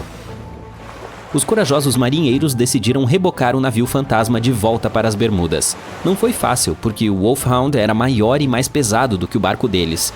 Após dias no mar, a tripulação estava ficando sem combustível e pediu a um cargueiro que passava que parasse e lhes desse um pouco de combustível. Eles continuaram puxando o Wolfhound até que o cabo de reboque se enroscou no leme e eles perceberam que poderiam ficar presos no Triângulo das Bermudas. Então decidiram abandonar o navio. O que realmente aconteceu e como o Wolfhound foi parar no meio do oceano provavelmente permanecerá um mistério. Há rumores de que ele pertencia a um membro do Royal Irish Yacht Club. O navio estava fazendo sua primeira viagem de Connecticut para Bermudas e depois Antígua. Ele entrou em uma terrível tempestade a cerca de 650 quilômetros de Delaware. Os ventos eram tão fortes que o iate sofreu 2 tombamentos. Um navio de carga grego resgatou a tripulação. Eles deixaram o navio com um sinalizador de emergência ligado. Os membros da tripulação resgatada disseram que viram o navio afundar, o que só acrescenta mais perguntas à história. Como o navio voltou à superfície? O Triângulo das Bermudas tem algo a ver com isso? O próprio Cristóvão Colombo relatou uma atividade incomum da bússola nessa área misteriosa quando estava a caminho do Novo Mundo. Apesar das histórias de mais de 50 navios e 20 aviões que desapareceram na área, ela continua sendo uma das rotas marítimas mais movimentadas do mundo. Alguns céticos acreditam que esse fato resolve o mistério do Triângulo das Bermudas. Isso pode fazer sentido, pois quanto mais movimentada a área, mais acidentes acontecem nela. Mas, novamente, não é o número de desaparecimentos que torna o local tão misterioso. É a falta de explicação e os destroços perdidos para sempre. O primeiro navio confirmado a desaparecer no Triângulo das Bermudas foi o USS Pickering. Em 1800, ele partiu dos Estados Unidos a caminho das Índias Ocidentais. O navio entrou no Triângulo das Bermudas com sua tripulação de 90 homens. Desde então, nunca mais se ouviu falar deles. A explicação popular é que o navio foi levado por uma tempestade, mas como ninguém encontrou nenhum destroço, nunca saberemos com certeza. O maior navio que já desapareceu nessa área misteriosa foi o USS Cyclops. Em março de 1918, com uma tripulação de 306 pessoas, o USS Cyclops deixou Barbados e voltou para Baltimore. O navio passou pelo Triângulo das Bermudas em sua jornada e desapareceu no ar, ou melhor, na água. O Cyclops nunca enviou nenhum sinal de socorro e desapareceu sem deixar rastro. O Triângulo das Bermudas não é o único lugar do mundo onde navios desaparecem ou ressurgem misteriosamente. Uma das histórias mais famosas de navios fantasmas seria a do SS Baltimore. O grande cargueiro a vapor foi construído na Suécia. Em 1º de outubro de 1931, ele ficou preso em um bloco de gelo. A tripulação decidiu esperar e conseguiu se libertar depois de alguns dias, apenas para ficar presa novamente em menos de uma semana. Dessa vez, eles não conseguiram sair. Uma equipe de resgate foi por via aérea para salvar 22 dos membros da tripulação. Outros 15 membros ficaram em um abrigo de madeira que construíram não muito longe do navio. Seu plano era esperar o inverno passar e voltar a bordo. No final de novembro, uma forte nevasca estava passando pela região. Quando terminou, o Baltimore parecia ter desaparecido com a tempestade. O capitão concluiu que ele deveria ter se quebrado e afundado. Porém, alguns dias depois, um caçador local os informou que havia visto o navio a cerca de 70 quilômetros de distância do acampamento. A tripulação conseguiu encontrar o navio e retirou a carga mais valiosa de seu porão. Eles temiam que o Baltimore não sobrevivesse àquele inverno rigoroso, mas afinal ele conseguiu sobreviver. Depois que o gelo se foi, ele flutuou e acabou ficando à deriva ao longo das costas do Canadá e do Alasca. Muitas pessoas relataram ter visto o navio fantasma em alto mar. Algumas até tentaram embarcar nele para salvá-lo, mas o tempo não permitiu. A última vez que alguém viu o SS Baltimore foi em 1969, 38 anos após sua tripulação ter abandonado o navio. Ele ainda pode estar à deriva em algum lugar do oceano. Essa história do MV Joyita aconteceu no Pacífico Sul. O navio era originalmente um iate de luxo de madeira. Depois de servir por 20 anos a vários proprietários, se tornou um navio mercante. Em 1955, partiu em uma viagem comercial que deveria durar cerca de 2 dias. Quando não chegou ao seu destino a tempo, ninguém se preocupou no início, pois coisas acontecem em águas abertas. Depois de mais um dia e nenhum sinal de socorro do Joyita, ficou óbvio que algo sério estava acontecendo com ele. Havia 25 pessoas a bordo e suas famílias queriam encontrá-las. Uma equipe de busca e resgate trabalhou arduamente por 6 dias, procurando o navio, ou pelo menos seus destroços, em uma área de quase 260 mil quilômetros quadrados, ou seja, 1,5 vezes maior que a Flórida. Infelizmente, a missão teve que retornar sem resultados. Parece que o Joyita havia desaparecido sem deixar rastros.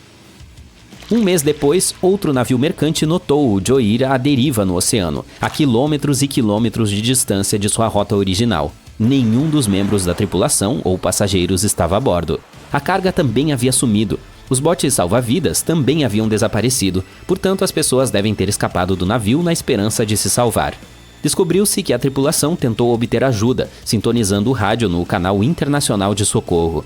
Mas um cabo danificado não permitiu que eles enviassem o sinal a mais de 3 quilômetros de distância. Também parece que, quando estavam deixando o navio, os marinheiros levaram o diário de bordo consigo e ainda não sabemos exatamente o que aconteceu com o Joira. Os familiares daqueles que estavam a bordo ainda estão procurando respostas. Um professor afirma que deve ter sido um cano corroído que vazou e inundou o navio, mas provavelmente nunca saberemos com certeza. No Oceano Pacífico, próximo ao Japão, há uma área apelidada de Mar do Diabo. Acredita-se que seja um dos 12 vórtices Vis ao redor da Terra. Algumas pessoas afirmam que os vórtices Vis têm coisas estranhas acontecendo neles porque a atração das ondas eletromagnéticas do planeta é mais forte lá do que em qualquer outro lugar. O navio mais famoso que desapareceu na área foi um navio patrulha de pesca, o Kaiomaru número 5, em 1952. O navio foi até lá para investigar as embarcações que haviam desaparecido anteriormente e sumiu com 31 tripulantes. Cientistas que não acreditam que tenha sido um desaparecimento misterioso culpam a erupção de um vulcão subaquático pelo que aconteceu. O nevoeiro espesso vai subindo sobre o oceano enquanto o sol vai descendo lentamente no horizonte. Mal dá para enxergar algumas dezenas de metros à frente, mas é o suficiente para ver uma carcaça volumosa à distância. À medida que o navio se aproxima da figura, seu coração bate mais rápido, e então você percebe os detalhes da outra embarcação, abandonada ao que parece. Navios fantasmas existem, e seus mistérios nem sempre são resolvidos. Veja o MV Joita, por exemplo. Era um iate de luxo construído em 1931, e serviu bem a várias pessoas por mais de 20 anos antes de ser comprado por um marinheiro de Samoa e se tornar um navio mercante.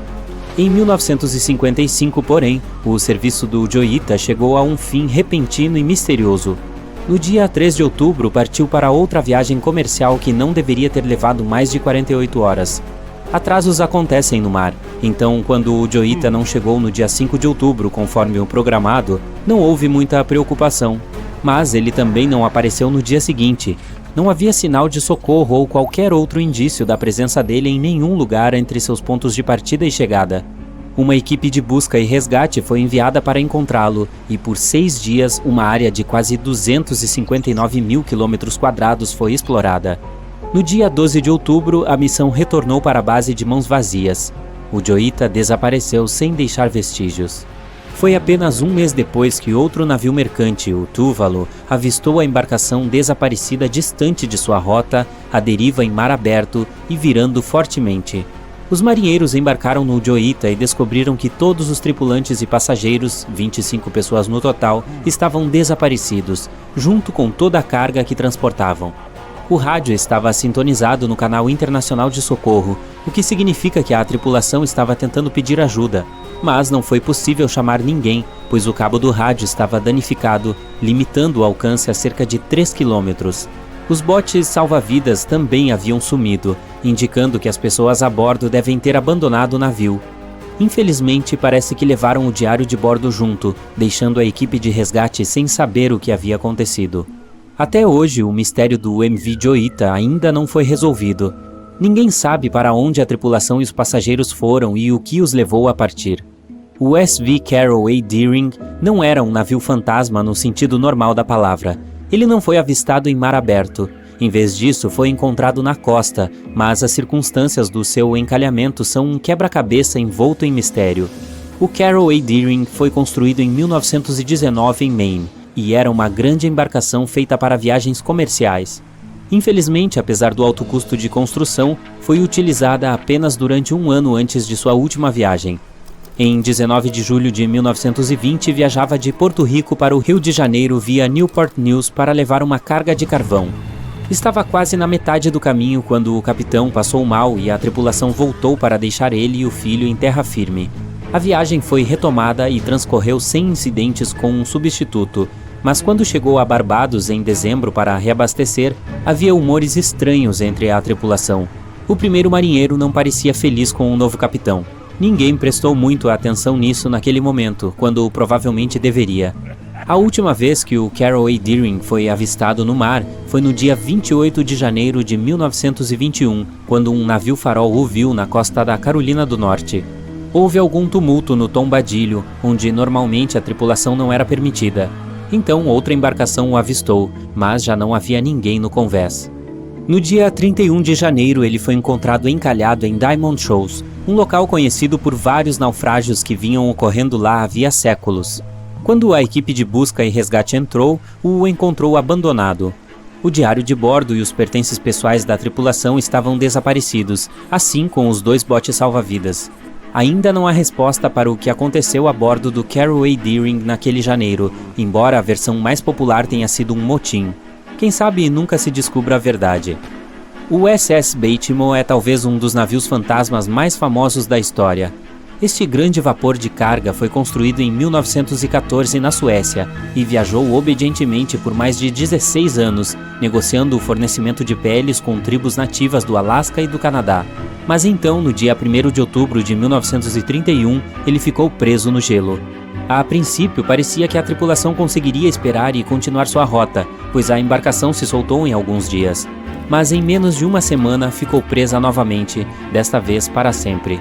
Na outra semana, uma equipe de resgate foi enviada para buscar os 22 tripulantes do Baltimore, enquanto outros 15 ficaram para trás para esperar o inverno, se necessário, e recuperar o navio. Mas um mês depois de uma forte nevasca atingir o acampamento, os marinheiros saíram de seus abrigos e descobriram que ele havia desaparecido. Felizmente, alguns dias depois, um caçador nativo lhes disse que o Baltimore ainda não estava perdido. Ele o viu a cerca de 70 quilômetros de onde estavam estabelecidos. Eles conseguiram localizá-lo, mas decidiram que a embarcação não resistiria ao inverno, então pegaram as cargas de maior valor do porão e a abandonaram. No entanto, estavam errados. O USS Baltimore resistiu àquele inverno e a muitos outros que se seguiram. Quando o gelo quebrou, ele partiu sozinho, flutuando apático ao longo das costas do Canadá e do Alasca, e foi avistado diversas vezes, algumas à deriva em mar aberto e outras preso no gelo novamente. As pessoas tentaram entrar nele e resgatá-lo, mas as condições climáticas ou a falta de equipamentos sempre as impediram. O USS Baltimore foi avistado pela última vez por nativos do Alasca em 1969, 38 anos após seu abandono. O que aconteceu depois permanece desconhecido. Entre as histórias de navios fantasmas, a do USS Urang Medan é uma das mais intrigantes e angustiantes do século XX. Ninguém sabe ao certo se ele existiu em primeiro lugar. Isso porque não foi registrado no Lloyd's Shipping, o registro internacional de embarcações, o que o torna uma lenda. Ou talvez a omissão tenha sido proposital por motivos obscuros. De qualquer forma, os relatos sobre o que aconteceu com o Medan variam. De acordo com a maioria dos relatos, ele estava transportando alguma carga desconhecida pelas águas da Indonésia quando um pedido de socorro foi recebido por outro navio nas proximidades. O oficial de plantão ouviu a mensagem de SOS, mas seu conteúdo é diferente dependendo dos relatos. A mensagem não se repetiu e a tripulação do Medan não retornou nenhuma tentativa de contato. A embarcação que recebeu o pedido de socorro correu para o resgate, mas apenas no dia seguinte, quando o Medan já estava à deriva e ligeiramente inclinado. Quando os socorristas entraram nele, descobriram que nenhum dos tripulantes sobreviveu. No entanto, estava faltando um bote salva-vidas, o que significa que havia pelo menos um membro da tripulação que conseguiu escapar. O que aconteceu com o resto das pessoas a bordo permanece um mistério até hoje. Ainda assim, não há fatos concretos sobre essa história, então talvez nunca descobriremos se o USS Urang Medan era de verdade e não uma ficção. O USV Zebrina era um barco à vela com 3 mastros. Foi construído em 1873 para viagens comerciais fluviais na América do Sul. Ele serviu por mais de 4 décadas, provando ser uma embarcação robusta e confiável. Mais tarde foi transferido para a Europa, onde continuou servindo bem ao seu propósito. Mas então, em outubro de 1917, o Zebrina partiu para uma viagem normal e foi encontrado em terra vários dias depois. Misteriosamente, embora ele tivesse perfeitamente intacto, toda a tripulação de 5 pessoas e o capitão haviam desaparecido. Não há evidências diretas ou fatos concretos sobre o que realmente aconteceu naquele dia. A teoria mais convincente é de que a tripulação foi levada do convés por causa de uma explosão embaixo d'água e em seguida o barco partiu sem eles. Mas a verdade, como sempre, permanece desconhecida. Aconteça o que acontecer, não pare! Estamos quase conseguindo! Dois caçadores de tesouros estão cavando um terreno congelado em um milharal à noite. Está chovendo muito, os relâmpagos estão brilhando, mas esses dois caras continuam trabalhando. E agora a pá bate em algo sólido. Não pode ser! Um baú do tesouro! Eles começam a cavar mais rápido e encontram um pedaço do motor de um navio. Mas que, longe dos mares e lagos, em algum lugar sob os campos de Kansas City, eles encontraram um navio gigante afundado. Como isso é possível? Agora você verá. Algumas pessoas passam a vida procurando naufrágios com tesouros. Uma delas é o explorador David Hawley. Ele tem procurado esses navios longe dos mares, rios e oceanos por muitos anos. Ele faz isso porque gosta da sensação de aventura. Os porões desses navios podem conter baús de ouro, antiguidades e artefatos. E você pode conseguir muito dinheiro por eles. David diz que não é preciso entrar no oceano para encontrar um navio afundado. Eles podem estar em seu quintal. Mas por que os navios acabam enterrados no subsolo entre campos, fazendas e planícies? Vamos descobrir usando o exemplo do barco a vapor Great White Arabia. De acordo com registros antigos e recortes de jornais, esse navio transportava cerca de 200 toneladas de tesouro antes de afundar em 1856. Muitos rumores e lendas locais diziam que o navio estava no subsolo, a alguns quilômetros a nordeste de Kansas City. Ele estava lá porque as pessoas alteraram deliberadamente o leito e os canais do rio Missouri na segunda metade do século XIX. Elas aproximaram artificialmente as margens umas das outras. Elas estreitaram o rio para aumentar a velocidade do fluxo, de modo que os barcos pudessem navegar muito mais rápido. No século XIX, os barcos a vapor eram o meio mais popular de transporte de passageiros e mercadorias. Antes das ferrovias, eles estendiam a fronteira ocidental através dos rios Mississippi e Missouri e levavam suprimentos para as pessoas. Por isso, era tão importante aumentar a velocidade de seu movimento. Assim, em 5 de setembro de 1856, o Arabia estava navegando ao longo desse estuário. O navio se deparou com um obstáculo que se projetava para fora da água. Um pedaço de tronco rapidamente inundou o navio. Felizmente, todos os passageiros foram evacuados, mas o navio a vapor e sua preciosa carga chegaram ao fundo de lodo do Missouri em poucos minutos. Vários anos se passaram. Todos se esqueceram da embarcação. Durante esse tempo, o curso do rio Missouri havia mudado, mas o Arabia permaneceu sob o fundo úmido e lamacento. O nível do solo acima dele estava ficando mais alto e o solo estava perdendo umidade. Por fim, muitas décadas depois, um milharal se formou sobre o navio afundado. Na década de 1980, um fazendeiro era proprietário dessa área e ele não tinha ideia do que estava escondido em seu território. David Hawley estudou cuidadosamente a história dos navios afundados nos Estados Unidos. Ele sabia que centenas de navios a vapor haviam afundado em todo o Missouri, mas, acima de tudo, ele estava interessado no Arabia, pois havia rumores de que ela estava repleta de ouro e outras coisas valiosas. O território de Campos de Milho, no Kansas, era vasto, mas David Hawley sabia como fazer uma busca adequada. Em 1987, ele começou a trabalhar. Primeiro, junto com seu irmão e seu pai, eles coletaram todos os recortes de jornais antigos que puderam encontrar. Eles estavam procurando não apenas informações sobre o navio a vapor, mas também mapas do rio Missouri. Eles acompanharam suas mudanças históricas, verificaram as datas e identificaram uma grande área onde o navio afundou. Em seguida, eles usaram testes eletromagnéticos e outros materiais geológicos para estudar o solo e encontrar o local certo. Eles procuraram por diferenças na umidade e na densidade do solo. Depois, percorreram o território com potentes detectores de metais. E assim, no outono de 1988, eles determinaram a localização do navio a vapor. A Arabia tinha o tamanho de um campo de futebol. Essa gigantesca embarcação estava 14 metros abaixo do solo, 4 andares abaixo. Mas antes de começar a escavar, eles tiveram que pedir permissão ao proprietário do milharal. Para o fazendeiro, essa notícia foi uma grande surpresa. Ele concordou com a condição de que as escavações fossem concluídas até a primavera para que ele pudesse semear uma nova safra. A escavação de um navio gigante no inverno é muito mais difícil e cara do que em outras épocas. Isso inclui equipamentos adicionais, eletricidade e custos de aquecimento. A equipe trabalhou dia e noite. Eles financiaram as escavações de seus próprios bolsos. Cada um investiu mais de $10 mil e fez um empréstimo bancário. Finalmente, eles notaram os primeiros detalhes do navio. As pás atingiram as enormes caldeiras dos motores e o convés. O objetivo havia sido alcançado. A maior parte da carga que se encontra dentro dos navios afundados está coberta de ferrugem, conchas, lama e muito danificada. O conteúdo do Arabia estava em excelentes condições, considerando que o navio havia afundado 130 anos antes.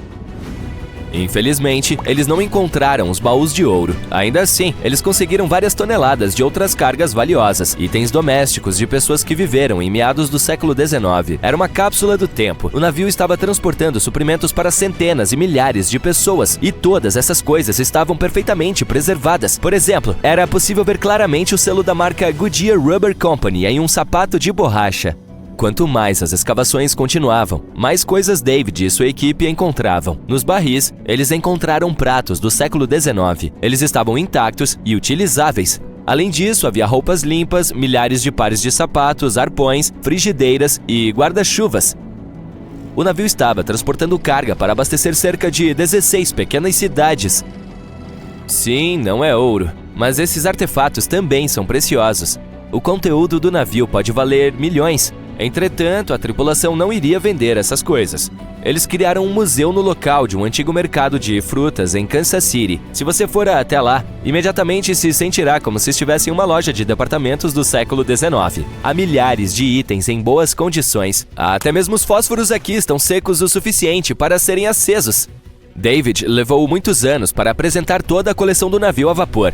Ele valoriza cada um dos itens e não quer vendê-los. Qualquer pessoa pode vir aqui, pagar por um ingresso e se encontrar no passado. Quem sabe, talvez haja um navio antigo escondido em seu quintal também?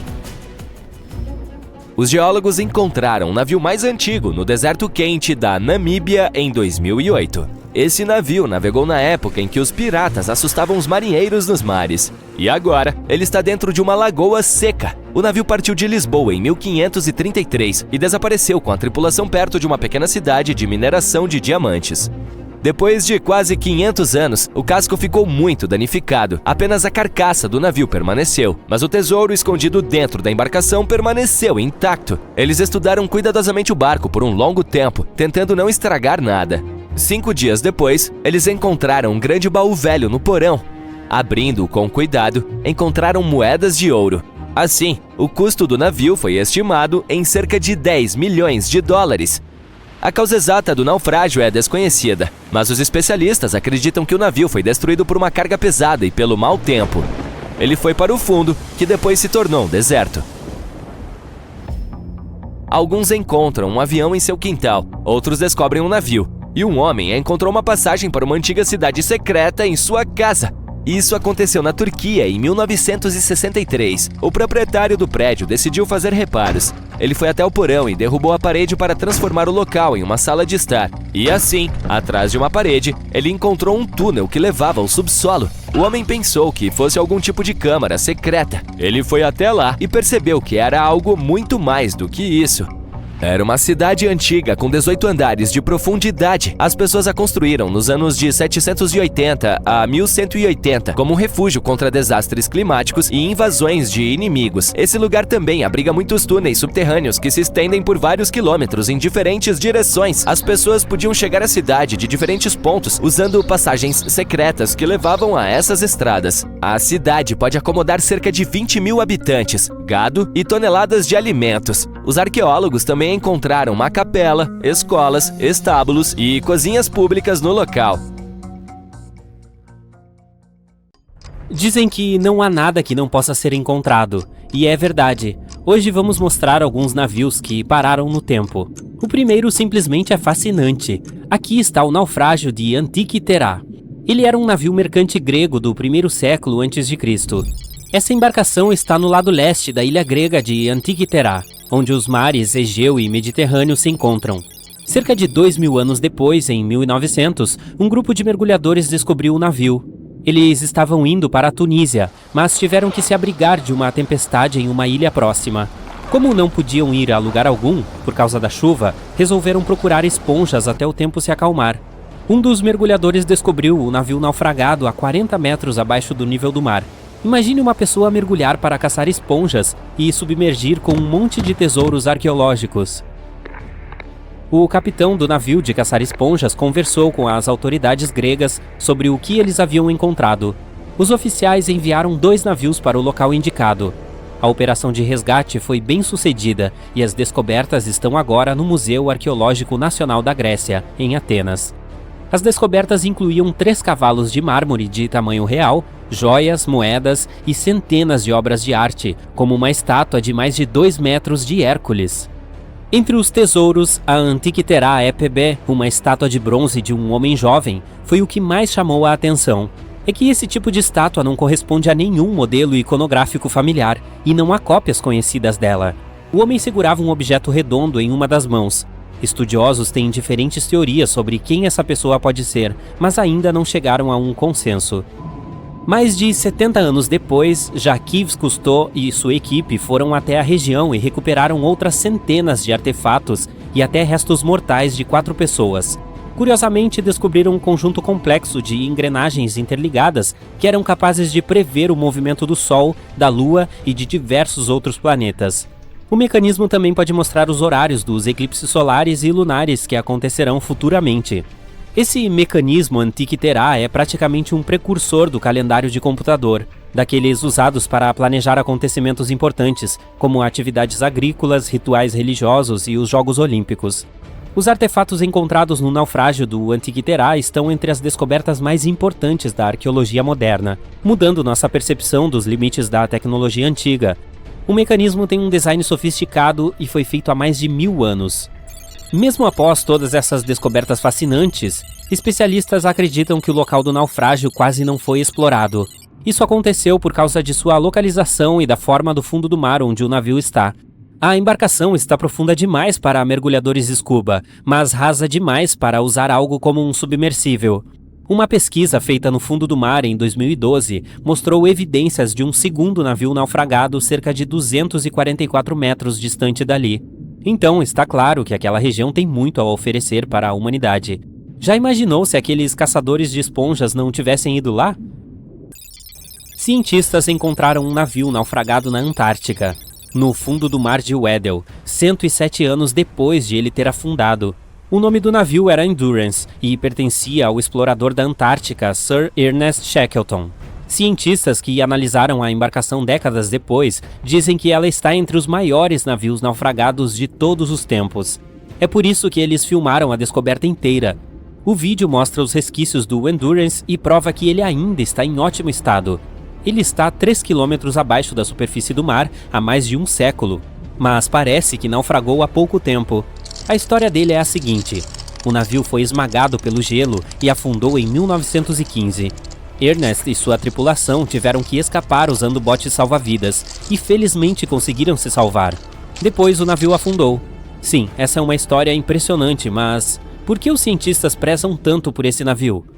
Primeiro, porque a expedição imperial transantártica do Ernest zarpou para atravessar o continente a pé pela primeira vez. Sim, todos ficaram presos no gelo, mas o propósito da missão era importante. E, em segundo lugar, por causa do desafio de encontrar o navio naufragado. O mar de Weddell está quase sempre coberto por uma camada grossa de gelo. Sabe, o mesmo gelo que fez o Endurance afundar. Chegar perto do mesmo local onde aconteceu o naufrágio já é super difícil. Agora imagine fazer a pesquisa.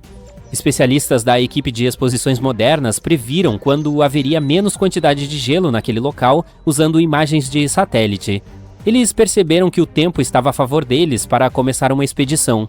O Dr. John Shears disse que eles completaram a busca de navio naufragado mais difícil do mundo, lutando constantemente contra o gelo do mar, as tempestades de neve e as quedas de temperatura de até 18 graus Celsius negativos. Se isso tudo faz parte das condições favoráveis, nem consigo imaginar como seriam as condições normais. Para finalizar, olha só isso. São as vigas do navio. Elas estão praticamente intactas. Dá até para ler o nome da embarcação. O arqueólogo marinho Manson Bound diz que esse é o navio de madeira naufragado mais conservado que ele já viu. O cara tem 50 anos de carreira, então sabe do que está falando. Como será que a madeira não apodreceu? A doutora Michelle Taylor, que é bióloga de águas polares profundas, afirma que a madeira deteriorou pouco porque não há animais que comem madeira nessa região deserta da Antártica. Mineradores de carvão da Sérvia descobriram 3 navios naufragados que estiveram ali por pelo menos 1.300 anos. O maior deles pertence a uma frota da Roma Antiga. Ele tem cerca de 15 metros de comprimento e fundo achatado. Estima-se que o navio tem a capacidade para uma tripulação de 30 a 35 pessoas. Olhando para seu casco, dá para ver marcas de reparos. Uau, esse teve uma longa carreira. Sabe, ele nos dá pistas de como as coisas eram mais de 1000 anos atrás. As duas embarcações menores, por outro lado, correspondem às descrições dos barcos usados por grupos eslavos para atacar a fronteira romana. Os dois foram descobertos sob a lama e argila de um antigo leito de rio. Aparentemente, naquela época havia uma base romana em um lugar chamado Cidade Viminatium. O interessante é que Viminatium foi uma capital provinciana com uma população estimada de 40 mil pessoas no século IV d.C. Só para se ter uma ideia, essa cidade era maior que a de Pompeia. A mina de carvão em Kostolac é um centro de pedras preciosas. Arqueólogos encontraram evidências de antigas atividades humanas e animais por lá. Por exemplo, em 2012, especialistas encontraram ossos de pelo menos 5 mamutes lanudos que foram extintos cerca de 10 mil anos atrás. Arqueólogos canadenses encontraram um navio 150 anos após ser dado como desaparecido nas águas árticas do Canadá. O navio mercante se chama HMS Investigator. Ele foi comprado em 1848 para procurar o navio do Sir John Franklin, que havia se perdido na expedição Passagem Noroestes. O HMS Investigator saiu da Grã-Bretanha em 1850 para fazer essa operação de resgate. A tripulação da expedição, chefiada por Robert McClure, navegou com o Investigator mar adentro. Um tempo depois, ele percebeu que já estavam no trecho final da Passagem Noroeste, na rota marinha que cruzava a América do Norte. Mas antes de entrar no Mar de Belfort, o navio de 122 toneladas ficou preso no gelo. A tripulação passou o inverno no Estreito do Príncipe de Gales. No verão seguinte, Robert tentou navegar de novo para o fim da passagem, mas o gelo bloqueou seu caminho mais uma vez. Aqui também os tripulantes foram forçados a deixar o navio. Ele conduziu todos à Baía da Misericórdia. Lá eles ficaram até o ano de 1853, quando a tripulação do navio HMS Resolute os resgatou. Imagine uma equipe de 60 pessoas que precisou passar 3 invernos no Ártico, sem sequer saber se sobreviveriam. Mais tarde, o navio foi encontrado em posição vertical, submerso, a 11 metros abaixo da superfície. Ele estava em ótimo estado de conservação. A água do Ártico não deixou a parte externa do convés estragar muito. O formato do navio e suas vigas estão claramente visíveis. Além disso, arqueólogos descobriram artefatos deixados pelos marinheiros na terra. Eles tiraram tudo antes de abandonar o Investigator. 3 covas de marinheiros e um navio britânico naufragado também foram encontrados naquela região. Eu fico aqui pensando, o que mais eles poderiam encontrar por lá? O mês de abril de 1912 ficou marcado por uma das tragédias mais terríveis da história do mundo.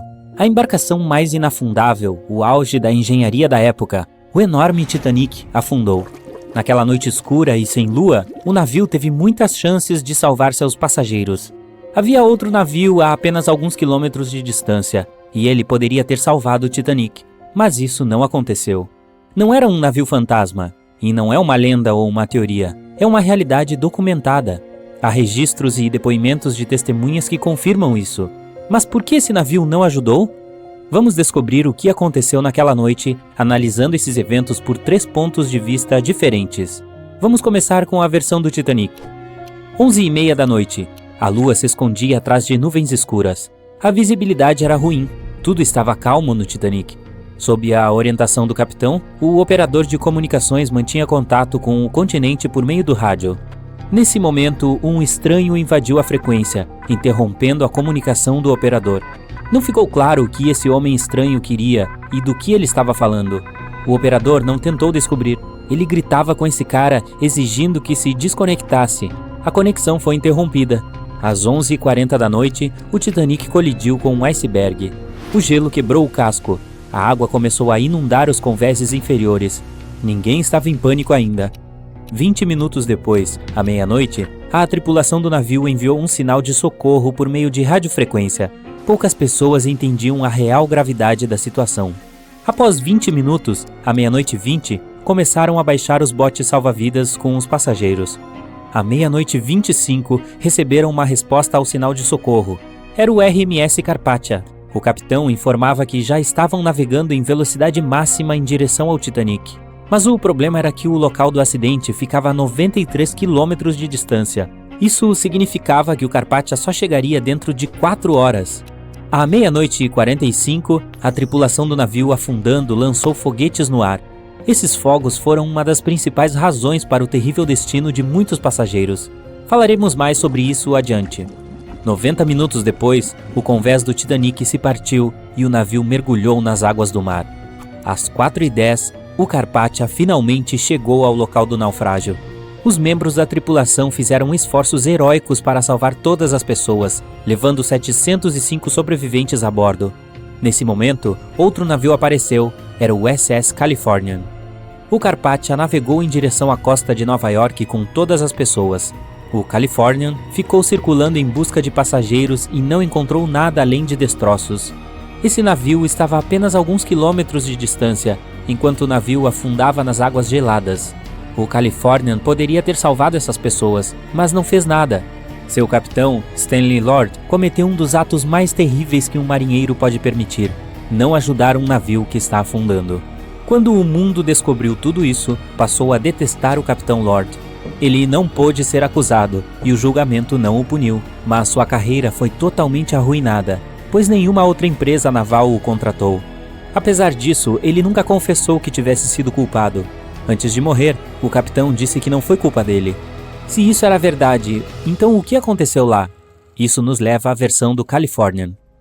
Era a noite do dia 14 de abril. O Californian navegava nas águas frias do Atlântico Norte. O navio entrou em uma área com muitos icebergs. Às 22h10, o capitão Lord parou o navio. Estava muito perigoso se movimentar nessa área, pois o casco poderia ser danificado. Às 23 horas, o navio começou a deriva.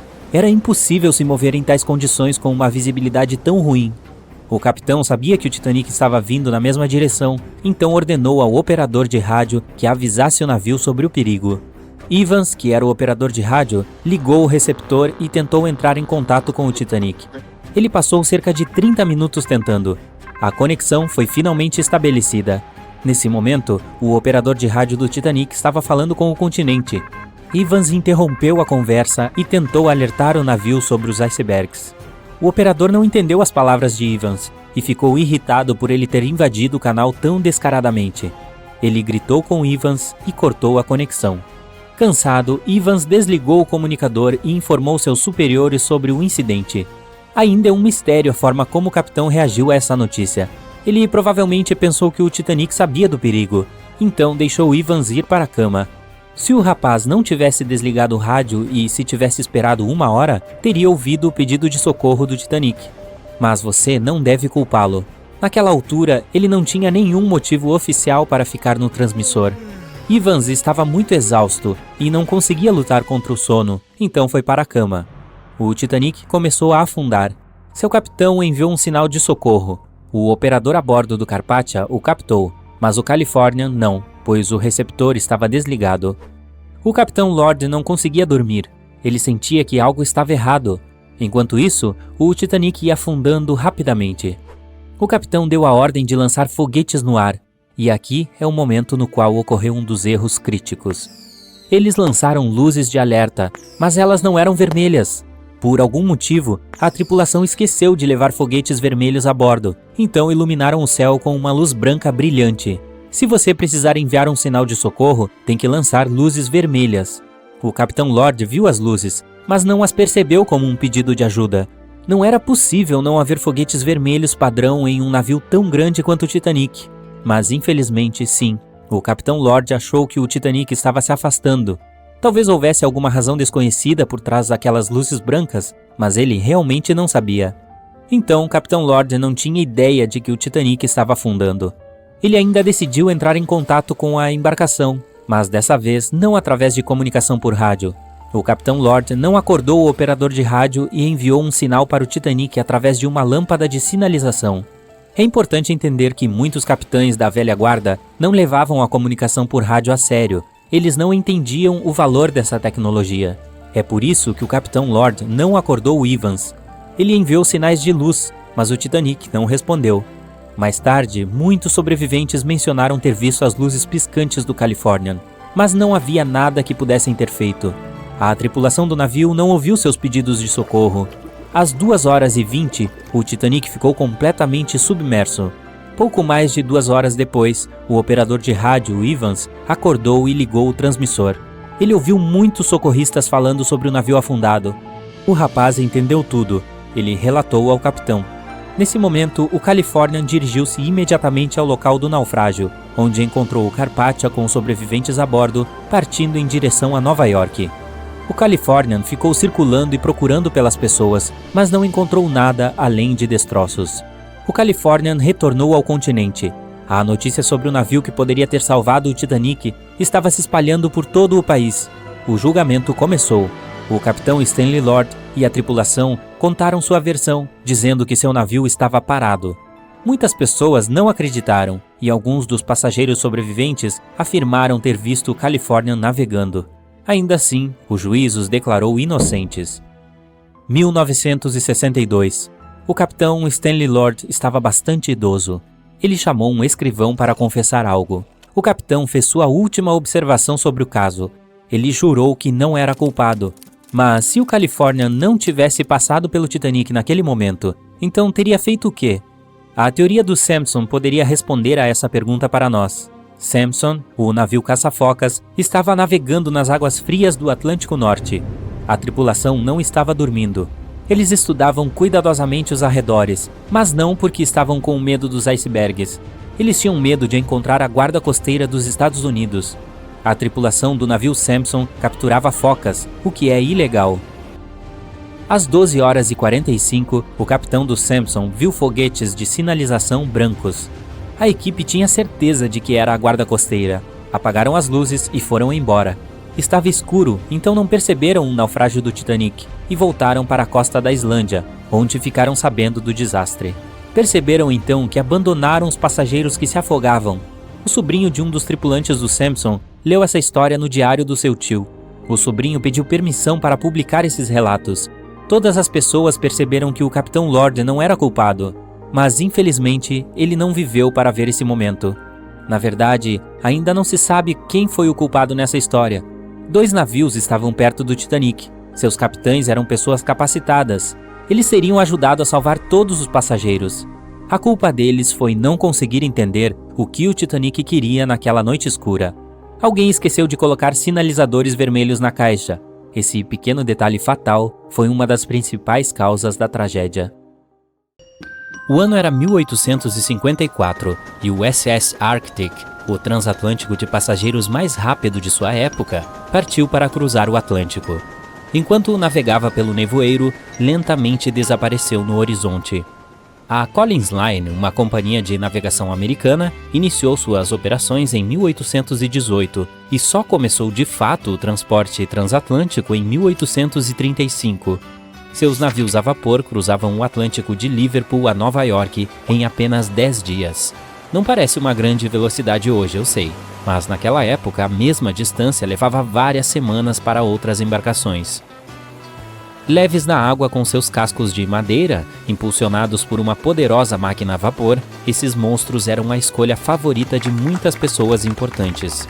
Elas pensavam, afinal, o que poderia dar errado com uma embarcação tão avançada? Isso me lembra de uma outra que todos acreditavam ser inafundável. Mas, de qualquer maneira, de volta à Collins Line. Ela se tornou uma grande operadora nas rotas transatlânticas com apenas outra concorrente, a Cunard's Line. Era uma empresa britânica que também pretendia ser a principal operadora na travessia do Ártico. Em 1835, a companhia recebeu um novo navio que viajou para Liverpool e voltou para Nova York com a maior carga até então. A partir daí, a Collins Line foi crescendo constantemente. Parecia que só poderia haver um futuro de sucesso para ela. Infelizmente, seus navios luxuosos tornaram-se caros para operar com a quantidade de carvão usado. Muita força combinada com cascos de madeira fracos significava que precisavam de muitos reparos após cada viagem. Então toda a viagem acabava sendo cara. Mas como as embarcações eram seguras e tinham boa reputação, as pessoas estavam dispostas a pagar o preço, e a empresa definitivamente não estava em crise. Ela havia conseguido algo que ninguém havia feito antes. Como eu disse, os navios dela cruzavam o Atlântico em 10 dias, e Edward Collins, o proprietário, estava muito determinado a manter o ritmo. Seus 5 transatlânticos ultrapassaram facilmente a Cunard's Line, que tinha apenas 3. Com esse grande prestígio, atraía ainda mais atenção. Embora seus navios com cascos de ferro fossem mais lentos, a Cunard acreditava que ainda tinha lucro, independentemente de quão devagar fosse a navegação. Entre as embarcações da Collins, o Arctic, o terceiro a ser lançado, era o maior, chegando a 85 metros de comprimento, com 2 motores a vapor de alavanca lateral, cada um com 1.000 cavalos de potência. As rodas de paz faziam 16 rotações por minuto na velocidade máxima. Na época de seu lançamento, a imprensa o chamou de o navio mais estupendo já construído nos Estados Unidos. Mas o glamour e a fama não conseguiram evitar o que viria a seguir. No dia 27 de setembro, o Arctic estava em sua viagem de Liverpool a Nova York, seguindo em ritmo acelerado através da neblina espessa. É possível que, naquele momento, após 4 anos de recordes de viagem, a tripulação estivesse super confiante com a navegação e com o navio. A apenas 80 quilômetros de Newfoundland, eles seguiram descuidados através do nevoeiro, sem contato de rádio, sonar ou qualquer outra forma de identificação de objetos, equipados apenas com código Morse. Uma embarcação menor, o SS Vesta, que funcionava como pesqueiro, operava em Newfoundland. Ela estava passando pelo mesmo caminho que o Arctic e houve uma colisão. Chocado com o acidente, o capitão do Arctic ofereceu ajuda ao pequeno Vesta. Mas logo ficou claro que o dano aparentemente pequeno era muito pior. Abaixo da linha d'água, por um buraco, a água entrava no casco de madeira, que, apesar de muito mais rápido agora, parecia menos valioso. A tripulação foi em direção à terra tentando tapar os buracos, mas não estava dando certo, e a água do mar continuava a entrar, enchendo mais e levando o navio para baixo. E por fim, quando a sala de máquinas estava cheia, a água apagou as caldeiras, tirando a enorme força pela qual o Arctic havia sido lendário. Ele se moveu lentamente até parar completamente. Enquanto continuou afundando, a ordem era abandoná-lo. Na época, a lei marítima permitia que o Arctic carregasse apenas 6 botes salva-vidas, capazes de salvar apenas 180 pessoas. A tripulação e alguns dos passageiros conseguiram entrar a bordo e ocuparam a maioria dos assentos desses barcos. Os ânimos estavam muito alterados e todos se esqueceram das boas maneiras, não deixando as senhoras e os mais novos embarcarem primeiro. Levou 4 horas para o transatlântico afundar. Havia 150 tripulantes e 250 passageiros a bordo. Aqueles que não conseguiram encontrar um bote salva-vidas fizeram uma tentativa desesperada de construir suas próprias jangadas com partes do navio. 2 dias depois, apenas 3 barcos chegaram com segurança à costa. Os outros 3 nunca foram encontrados. Acredite ou não, a equipe de resgate também salvou algumas pessoas que estavam agarradas aos destroços por 2 dias. Ao contrário da tripulação, o capitão afundou com o Arctic e surpreendentemente sobreviveu. Ele foi apenas uma entre as 85 pessoas que fizeram isso, fora as 400 a bordo. Quando a notícia chegou 2 semanas depois, o público reagiu com grande tristeza às perdas. A enorme raiva logo se seguiu em relação às péssimas medidas de segurança e à tripulação. A imprensa publicou demandas para mudar as leis, exigindo mais botes salva-vidas. Fazia sentido ter o suficiente para cada pessoa a bordo de um navio, mas esses pedidos foram ignorados. Essa negligência levaria a mais desastres no futuro. Botes salva-vidas suficientes só entrariam na lei marítima cerca de 60 anos mais tarde, após o desastre do Titanic. A esposa e os 2 filhos de Edward Collins também estavam a bordo e não retornaram. Ele ficou arrasado, mas não parou de administrar seus negócios. A Collins Line ainda tinha uma reputação a zelar, a maior, a mais rápida e a mais luxuosa do Atlântico. Collins agora construiria um navio ainda melhor do que qualquer outro. Ele foi chamado de Adriatic e era o maior do mundo, com 105 metros de comprimento e 2 máquinas a vapor alternadas que nunca haviam sido construídas com esse tamanho. Esses motores a vapor na época estavam no auge da engenharia, embora hoje só possam ser vistos em modelos e em brinquedos.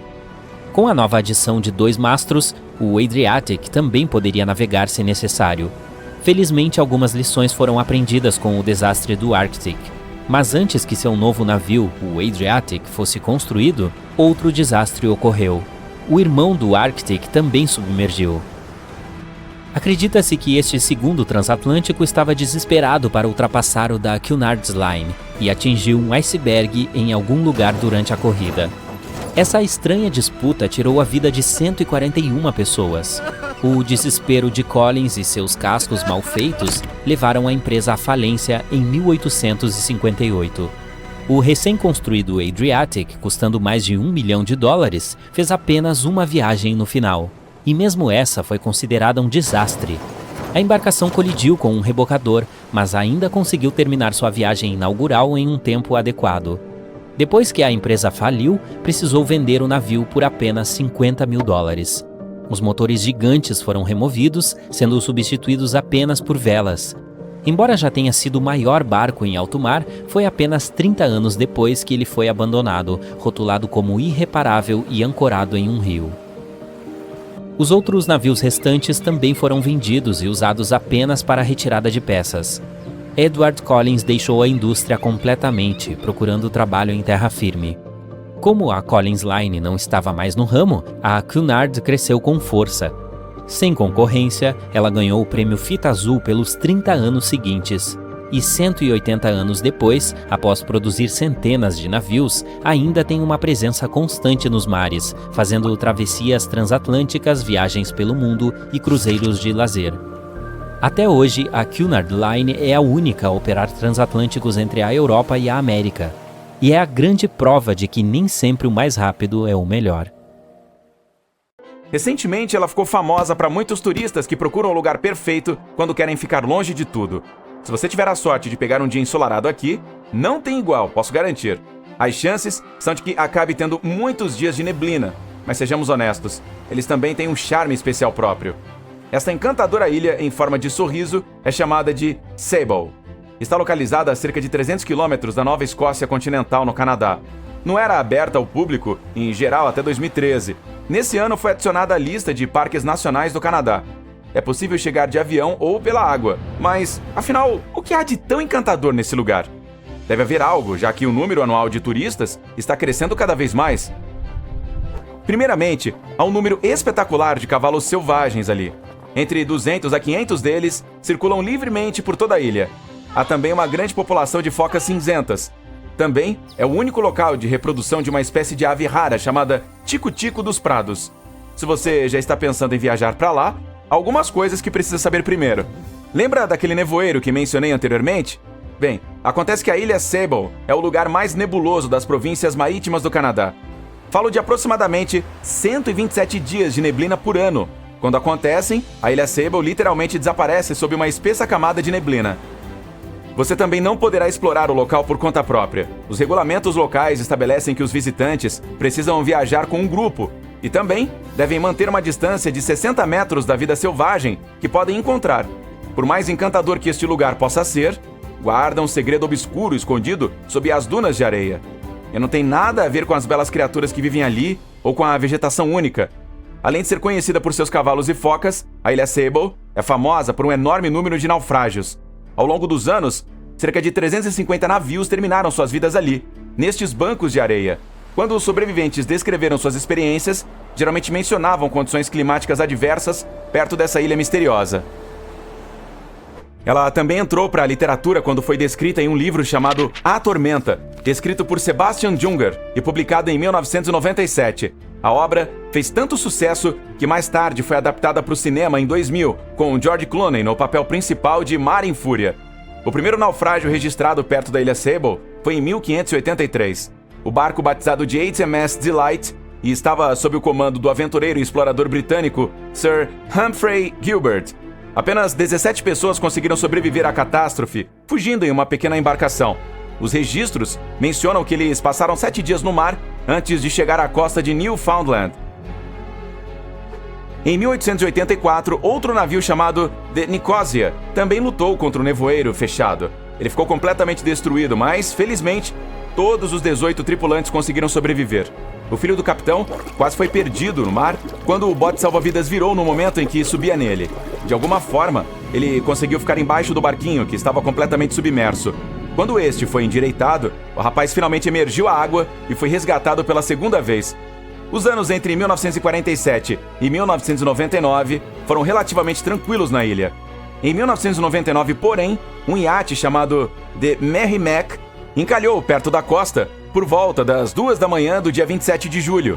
O barco de fibra de vidro de 12 metros tinha uma tripulação de apenas 3 pessoas. Trabalhadores de extração de gás natural, que felizmente não estavam longe, os resgataram. A tripulação conseguiu voar com segurança para Halifax no dia seguinte. O proprietário do Merrimack tentou recuperar seu barco contratando um pescador local. Infelizmente, a operação não teve sucesso, pois apenas os acessórios da embarcação foram salvos. Não levou mais de 6 semanas para a areia e as ondas esmagarem e destruírem completamente o casco da embarcação. Então, o que há nesse lugar que é tão perigoso para a navegação?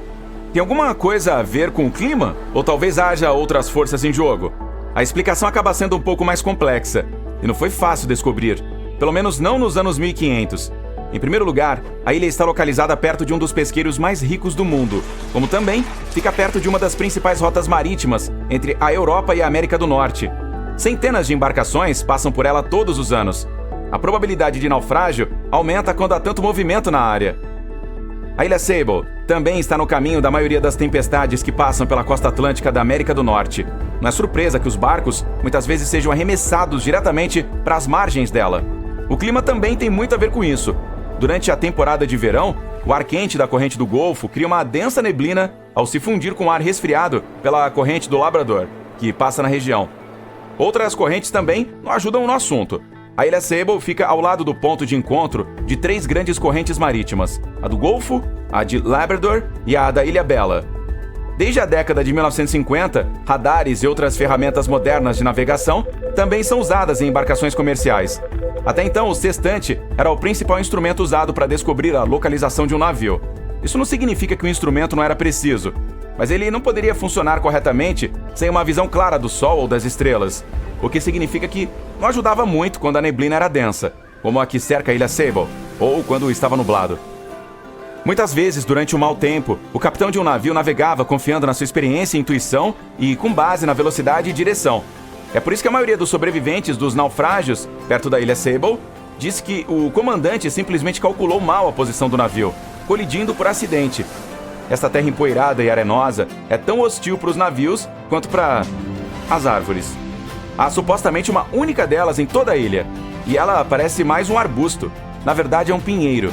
E como os famosos cavalos do local não a veem como uma fonte de alimento, de alguma forma ela conseguiu sobreviver. Relatos dizem que a árvore foi plantada na década de 1950. As autoridades locais estavam tentando cultivar uma floresta na ilha para torná-la um pouco mais acolhedora. Então, plantaram dezenas de milhares de árvores ao longo dos anos. Mais de 69 mil sempre verdes, 600 frutíferas e cerca de 25 quilos de sementes de pinheiro, além de outras plantas que poderiam sobreviver às condições da ilha. Mas elas não deram certo naquele clima extremo e solo arenoso. De todas essas plantas, apenas um pinheiro ainda está vivo. Graças à sua resistência, tornou-se até um símbolo da Ilha Sable, que, curiosamente, também teve apenas um habitante por cerca de 40 anos. Você pode imaginar isso? Uma pessoa vivendo em uma ilha remota por tantas décadas? E é a história de uma mulher chamada Zoe Lucas. Ela escolheu se cercar dos únicos outros moradores do local, os cavalos, as focas cinzentas e as muitas espécies de pássaros. A reconhecida naturalista mencionou em uma entrevista em 2017 que estava acostumada a viver ali e que nunca se sentia sozinha. Para sobreviver, teve que montar um kit de itens essenciais. Isso incluía um caderno para tomar notas e um par de binóculos para estudar a vida selvagem. Você pode ter absoluta certeza que ela não sentia medo do ambiente intimidador desde que decidiu, por fim, chamar esse lugar de lar. A princípio, Zoe queria se estabelecer em uma ponta da ilha, perto de algumas construções abandonadas, mas por fim, se instalou em uma casa de madeira perto de um monte de dunas de areia. Uma instituição canadense chamada Serviço Meteorológico do Canadá fez a construção simples na década de 1940. A Parks Canada opera o prédio atualmente. O trabalho de Zoe incluía a coleta do máximo possível de dados sobre a população local de cavalos. Isso ajudou os cientistas a entender melhor como eles conseguiram se adaptar ao ambiente hostil. Ela também ajudava a recolher os detritos que chegaram à costa para ajudar a rastrear os níveis de poluição. Entre todo o lixo que recolheu, havia uma geladeira e uma caixa cheia de pimentas frescas. Alguns outros especialistas começaram eventualmente a trabalhar em turnos alternados na ilha para oferecer à corajosa mulher um pouco de companhia de vez em quando.